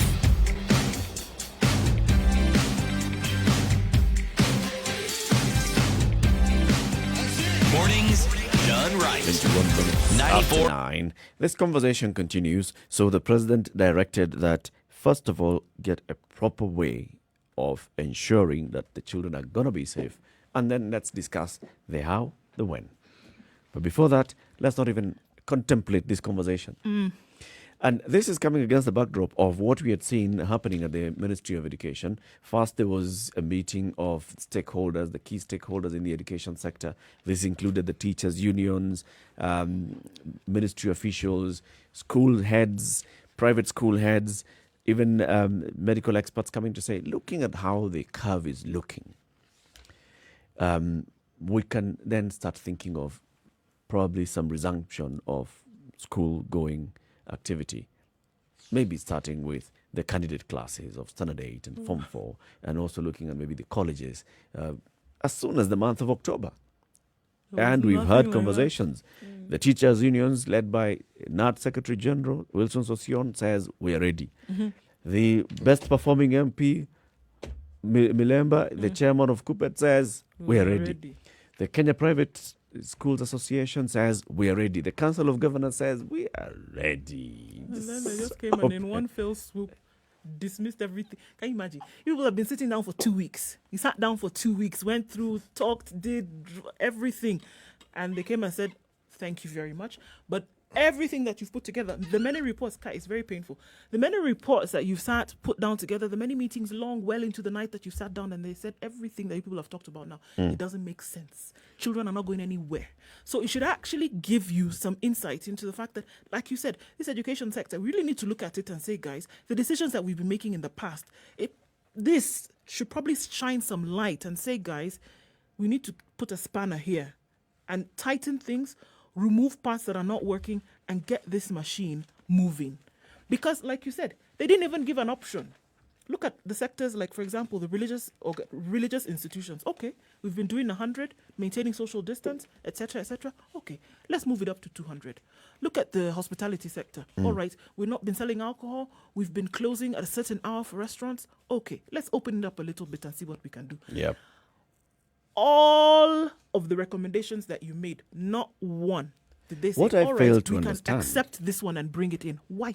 Like exactly, for example, why not tertiary colleges and universities? That's the thing. These are not children. These are people above 18 Sure. who are in TVETs, who are in universities and other colleges. Why not reopen those? Why not consider and The even say president that you has can, learned the hard way. that The government budgeted, disbursed 5 billion shillings to all the counties of this country in an effort to try and see how best they could ensure there was ample preparedness should the COVID pandemic overwhelm the hospitals that they already have. And the same Council of Governors, when they were asked about the preparedness, resoundingly said yes. In fact, just 21, I think, of the counties are the ones who are not prepared. The president said, okay, I have heard you. Sent an audit team to go and determine if these things were true, because what was expected was known. It wasn't, there was no hit and miss. Yep. This is what you're supposed to do with the money, increase bed capacity, do this, do the other. Only 5 counties were prepared. 5. 42 had lied outrightly. Or should I say, the Council of Governors had lied on their behalf. Now, if you're the president, would you actually believe what you're being told? You'll say, okay, I've heard you. Then he sends his team out. To check their And told Mr. President, these guys aren't prepared. I know they're telling you this, but they're not prepared. Because a checklist was given. This is what constitutes preparedness. It's not as though it was not up in the sky, sort of, this is what constitutes preparedness. And you've got the pen ready, you can't take because you can't see it. And I really think that that's what it was. Because you know what? There's so many other things that could have come into play. Because he didn't stay back from mentioning some of these things in the other sectors that he talked about. He could have easily said, all right, you guys are prepared, but because of the weight of the economy, parents are not able to send their children back to school. So let's wait it out a little bit. Okay, maybe that's just something that you put on the back burner. He could have also said, there's not enough funding from government at this point to put in some of the things that we wanted. There was nothing like that. It was just it was just that whatever recommendations that you've brought That's to us exactly what he says doesn't in make here. sense. What if those 2 reasons that you've just given are the true reasons that the president did not make this announcement, but he was not going to come out and say that the government does not have money to reopen schools? So he to wants facilitate say the that reopening maybe of schools. So he would have shrouded those reasons Yes. under the reason of preparedness from schools. Yes. We know for a fact that they were not ready, Eric. Yes, we do know. We do know that, but also we know, based on everything else, like we've seen in the government, there's absolutely nothing that could have stopped the government from reopening those schools. We are not ready. Just open. We were ready, didn't you see? Children. Did your children not wash their hands? Okay, This is where I think probably there's a reason. The other reason is the reason that the president could not come out and say maybe they are not financially prepared to facilitate the reopening of schools at this point. This is where I believe this arm of government we refer to as intelligence comes in. Because they do have their finger on the pulse of the nation. They do. And they will know, everything else you may get away with, but the moment it gets to children, now you're touching a really, really raw nerve. And that one, even people who ordinarily would simply stare at you and not say a thing will stand up. Forget staring. They'll stand up and say, excuse me. Now, it is possible that whatever monies we had, or the money that had been put aside for this, has proved to be inadequate. It is also possible the money just doesn't exist. There are endless possibilities. But the reality is this. When that budget was read, that budget included a budget for education. And it was not just a budget for paying teachers. No, it was a budget for ensuring that certain projects within the Ministry of Education... Budget is not money. Yes. But there was money that was even given to schools. This is where I'm going with this discussion. And then it was withdrawn again. Okay. But it was put elsewhere. It was put elsewhere. How much is the government raising on a monthly basis? Now, you've actually gotten to the heart of the Sahi matter. tumefika where we are at right now, we are disbursing money for counties. After having delayed their money for how many months? 3 months. Money is being disbursed to counties so As that we speak. workers can go back to work. Yes. Right? So that county. So that is cash that's just coming, gone. And then now you bring in at another whole education sector right now. Hey, boss. being ambitious, but hata kama niko na pesa ni sawa. I had promised I had even budgeted it, but I don't have the money right now. And you know something? Liquidity issues, bana. That may very well be the case, but the Ministry of Education could have just said so. They can't. Why? Why not actually? This premise that you talk about of just telling people the truth. Just say, what is it? There is Why? no time when there is once when I think the CS for the Treasury mentioned something about being cash strapped and the kind of backlash that he received because of what that statement alone does to everything else, the lending, the financial markets, everything else, that statement, the government is broke. Bas. You cannot say that. You cannot come out to say, I don't have money. It has adverse But the effects. truth is, that statement is actually not true. You've heard me say it on many occasions. That they don't have money. No, they have money. Pesa imelala pale kwa bank. They have money. Inalalaga kwa bank kawaida. They actually have money.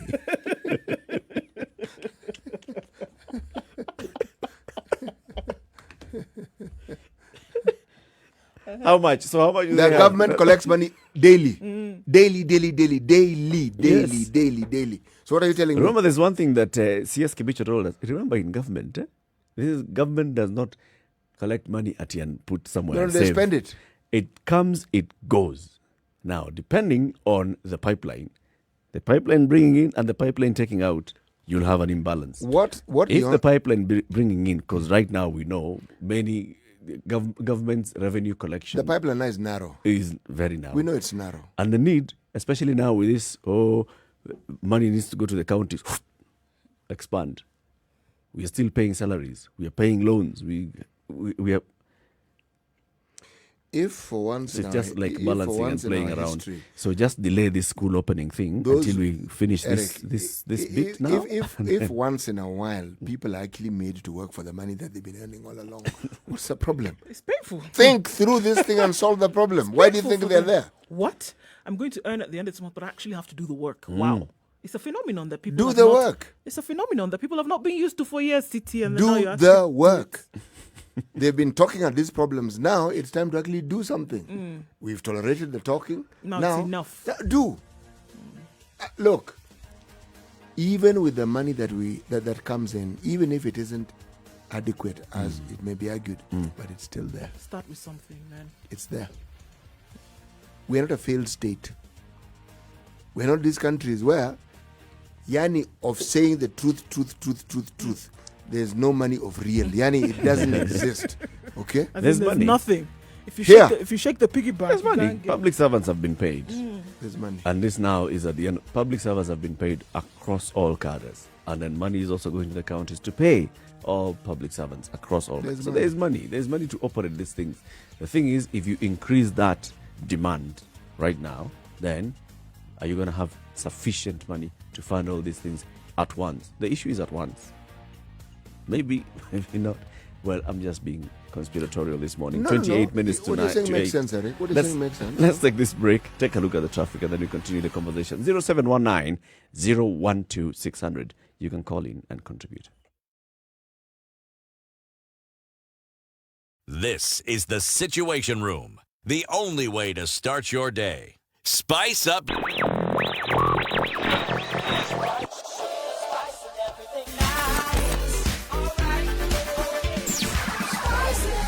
Spice up your life. Okay, so today it's Thika Road. Swap places with Mombasa Road from yesterday. The accident on Kiambu Road, still trying to clear that out, guys. Remembering that there was oncoming traffic anyway, traffic in both directions. And because of this accident, they're not able to move any of that out of the way. There is heavy traffic between Kahawa and Dani and Clay. Okay, let's start again. Between Githurai and Clay City. So, however, you can use the service lane from Sukati to Siokim, to Roy Sambo rather, and you can get out of that without too much of a problem. But the snarl up is very, very long today. So it's Thika Road, unfortunately, where we're going to have to leave blood, sweat and tears, unfortunately. But we know that the service lanes can be used. Everywhere else seems to be flowing a lot better. Brown Obara is here, so that means Mombasa Road is not too terrible, right? Right. Spice FM KE on Twitter. Get to us through the rest of the day.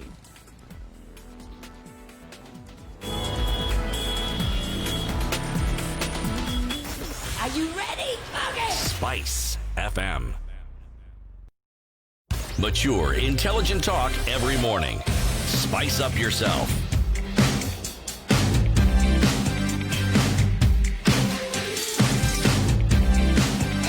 Mornings done right.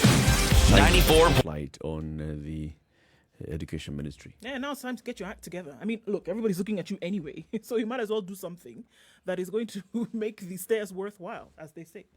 If you're going to stare, make it worth looking at. Do something with the opportunity that you're going to get things right. Get it right. Come on, man. These are children this is an education sector that countries around the world are known because of their education. Some of them are not children, really. Children here is a generic term Yes. that means that there are people who still rely on others older than themselves to look for their livelihoods. Yes, their good dependents. word, that one. Okay. Dependents. Okay. Yes, here. So this 22, 23-year-old who is in their final year of university, why can't they go back to school? Because he's not going to school alone. That is what else?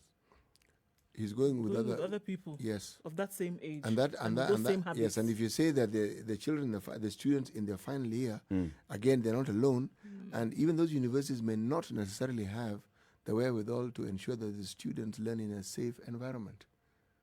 Why? Why haven't they prepared? That's the question that we ask.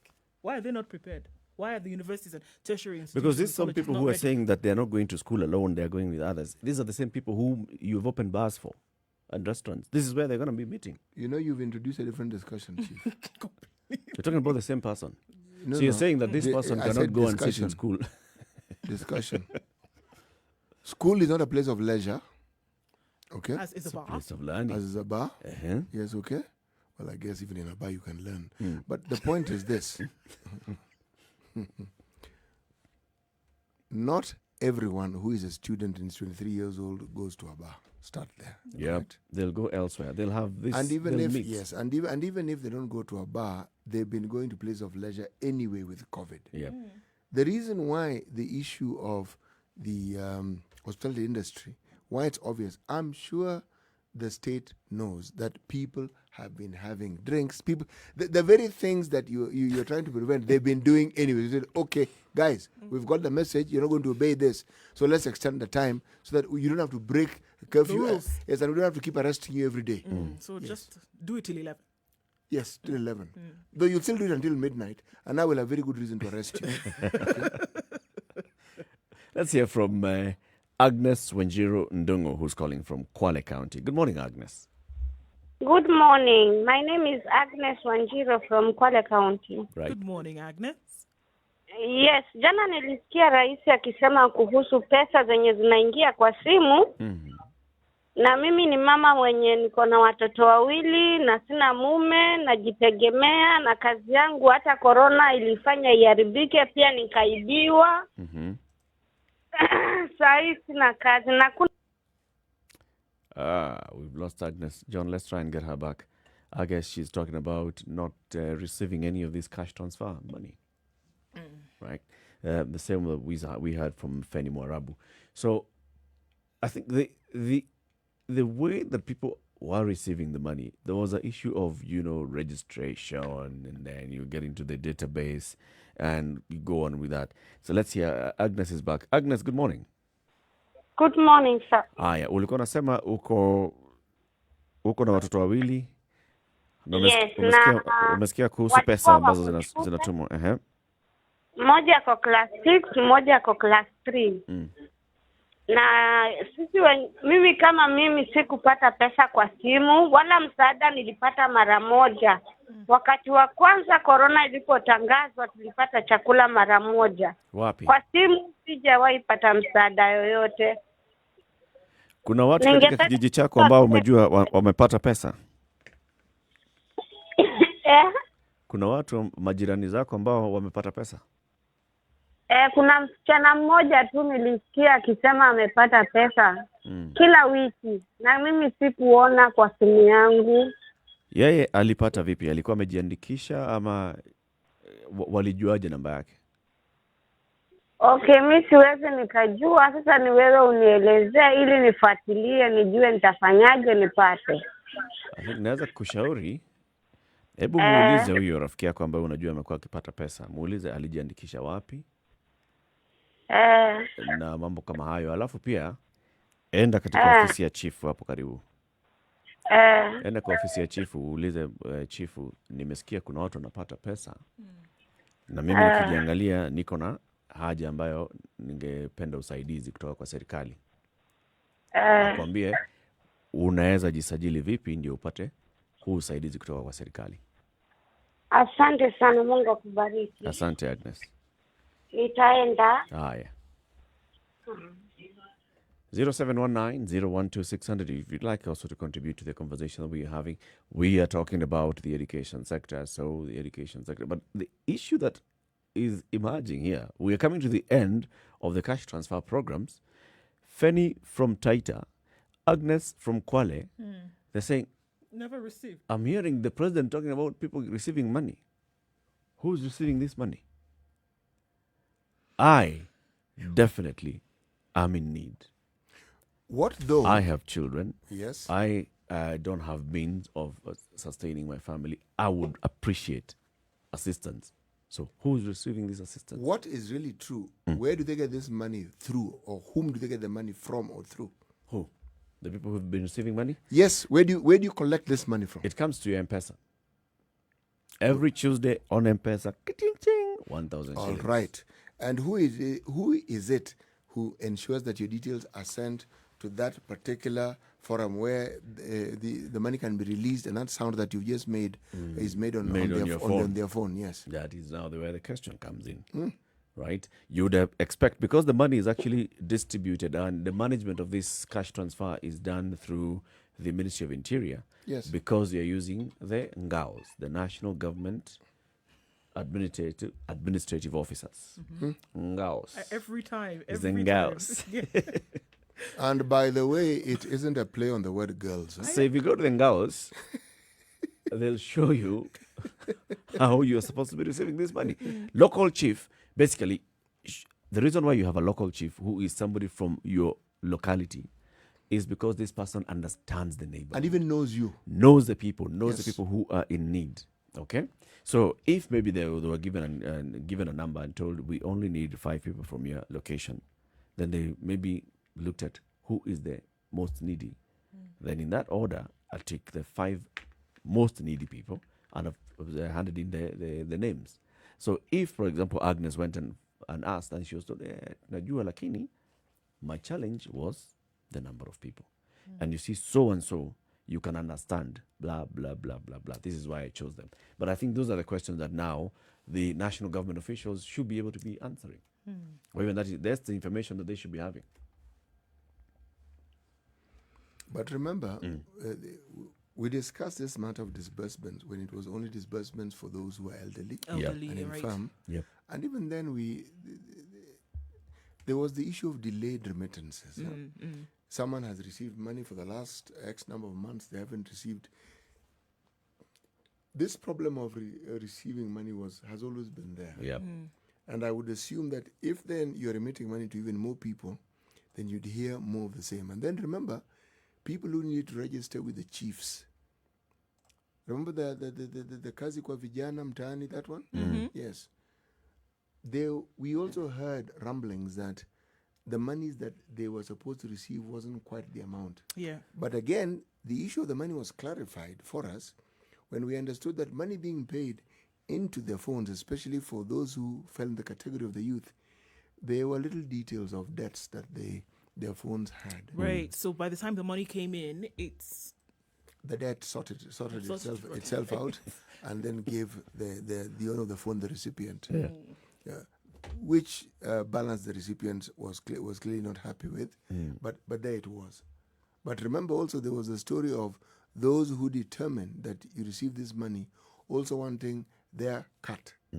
This disease of ours. I told you, it's the commercial thing. There was also the issue. Remember we spoke to some fisher folk from Kilifi, a village in Kilifi. Of course, because of the curfew, it's one of those days. Because of the curfew. Carry on. Their businesses. Yes. Their fishing was interrupted. And then they were told that they require to register with the local administration. Kamba tupeleke majina yetu tukajiandikisha mahali fulani. They went and they jiandikishad. That was the end of communication. They never heard what happened and beyond fishermen that. are very organized. They have something called a BMU, a beach management unit. So you're registered there. So this thing of registration, taking names, not difficult. Yeah. But when it was at the BMU known, when it was moved from BNU taken somewhere else, that's it. Unknown. It remained taken there. Yep. Nothing else happened after that. Let me go to the phone lines here because Aaron is calling in from Eldoret. Good morning, Aaron. Good morning, guys. How are you? We're Fine, fine. thank you. I have a contribution, and particularly to do with CS Magoha. The CS has proved to be, I don't know what, an enigma in this COVID situation, because at first the CS came out and said that the schools, we have cancelled the 2020 academic year, and then he came out and reported to. I remember there's a time a journalist asked about the school reopening, and CS Magoha answered him rudely, and I was surprised. I remember he told him that, which part of English don't you understand? Right. Yes, is that right? Yeah. Then, in such a point, Uhuru Kenyatta came in and yesterday and said that the schools are not reopening anymore. And I remember that the Magoha had formed a committee that discussed about the education response committee, and they say that schools are not reopening. Then they came again and said schools are reopening. Yep. Now, the contradiction is bringing us to. It has confused many parents, confusing the students, and I think that the president, and there's a disconnect between the president and the CS Magoha and the stakeholders of the education committee. Okay. Now, my point is, I wish they could come out clean and agree on one thing, because it's bringing the nation to a halt. Creating a lot of confusion. I think, Aaron, Yes? it's quite windy in Eldoret this morning, right? Yes, it is windy a lot. Yeah, we can tell that. We can tell. So we're actually not very clear on the line. But thank you very much for calling in. And the point made, it's about let there be harmony in terms of communication. Harmonized communication from the minister, from all arms of government. Say one thing. Don't tell us, we may reopen. And then the boss comes and says, no, you're not going to reopen. And then it's all creating a lot of confusion. Let's take a break at 13 minutes to 10 o'clock. It's a Situation Room, Kenya's biggest conversation. How to take advantage of this 100% waiver on penalty and interest by the Nairobi City County Government on land rate defaulters. This window expires on the 15th of October. It started on the 15th of September. It expires on the 15th of October. What you need to do is go to obtain your bills and invoices from City Hall Cash Office, the Makadara Cash Office, Times Tower Ground Floor Banking Hall. Payments through Cooperative Bank require their payment slips to be presented to this cash offices, that is the City Hall Cash Office, Makadara Cash Office, or Times Tower Ground Floor. The other bank that you can pay to is the National Bank and or Cooperative Bank, or you can also use the web portal epayments.nairobi.go.ke or the mobile app NCCG ePayments. As we go to this break, Nduh, somebody's reporting an accident on Southern Bypass. Yeah, there's another accident this morning. Okay, so on the Southern Bypass, I'm not sure exactly what part that is, but again, vehicles have decided to greet each other in an unconventional manner. So please approach with caution, guys. Right. All right. 12 minutes to 10. This is the Situation Room, the only way to start your day. Spice up your life. Spice FM, Nakuru.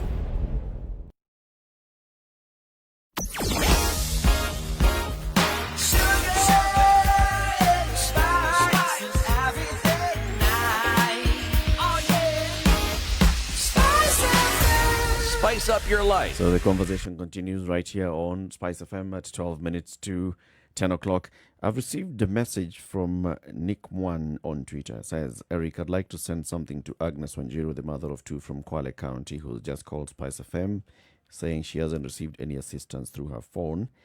All right, Nick, we're going to give you her number and you can get in touch with her. And this is highly appreciated. 0719 012 600. Back to the issue of education and then the way forward. What's the way forward here? I don't know, but it's interesting what Mercy's saying. Mercy Jepkeme says, with me, no, I expected him to lift the curfew completely to allow the 24-hour business operation. I expected schools of higher learning to reopen at least 1 or 2 classes because at least they can meet the guidelines by the Ministry of Health. If we keep on waiting for the guidelines to be reviewed, then it could take up to 5 years. This is Kenya, she says. We know other things are completely impossible. Achieving these guidelines by the Ministry of Education is hard and will take the longest time possible. How certain are we that we won't miss to reopen come January? Anything can happen. We might fail again. Wow.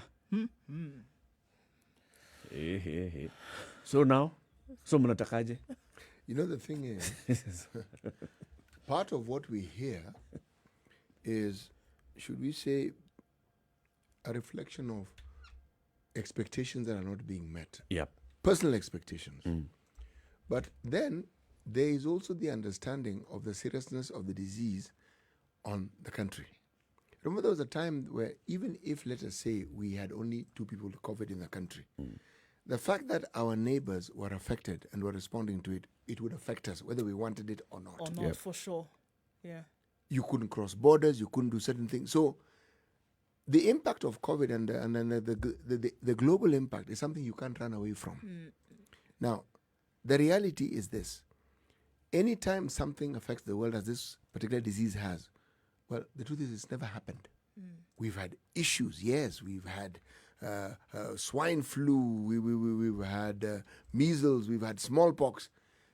But nothing on this scale has ever visited this planet. Nothing. Perhaps because we travel as much as we do, whatever the reasons may be. Now, if you ask me, I would say this. Because of the nature of this disease, even as we make suggestions, usually it's based on our experience and understanding and what has worked in the past. This one requires rethinking even of the solutions. It does. Because the solution may seem like it can work, but it may not necessarily work given the circumstances that we find ourselves in. And sometimes maybe the Ministry of Education are doing what they can, but if they're thinking the way they've thought before in the past about solving the problems, this particular problem will not be solved. But you see, the government is taking a lot of credit for, the things that have happened in this country over the last. Watching yesterday's conference at KICC and seeing, speaker after speaker talking about, we have done. This is what we have learned. For example, just because of COVID, we have increased our commercial capacity, our manufacturing capacity. Our PPEs are now done locally. We have people who are now making ventilators locally. What else have we done? Because of COVID-19, working in partnership with county governments, we have 312 ICU beds and 7,411 isolation beds nationally. This was done in 6 months. These achievements are indeed phenomenal. This is according to the president. Taking a lot of credit for all the action. So this thing of telling them that, you need to think differently as far as they're concerned.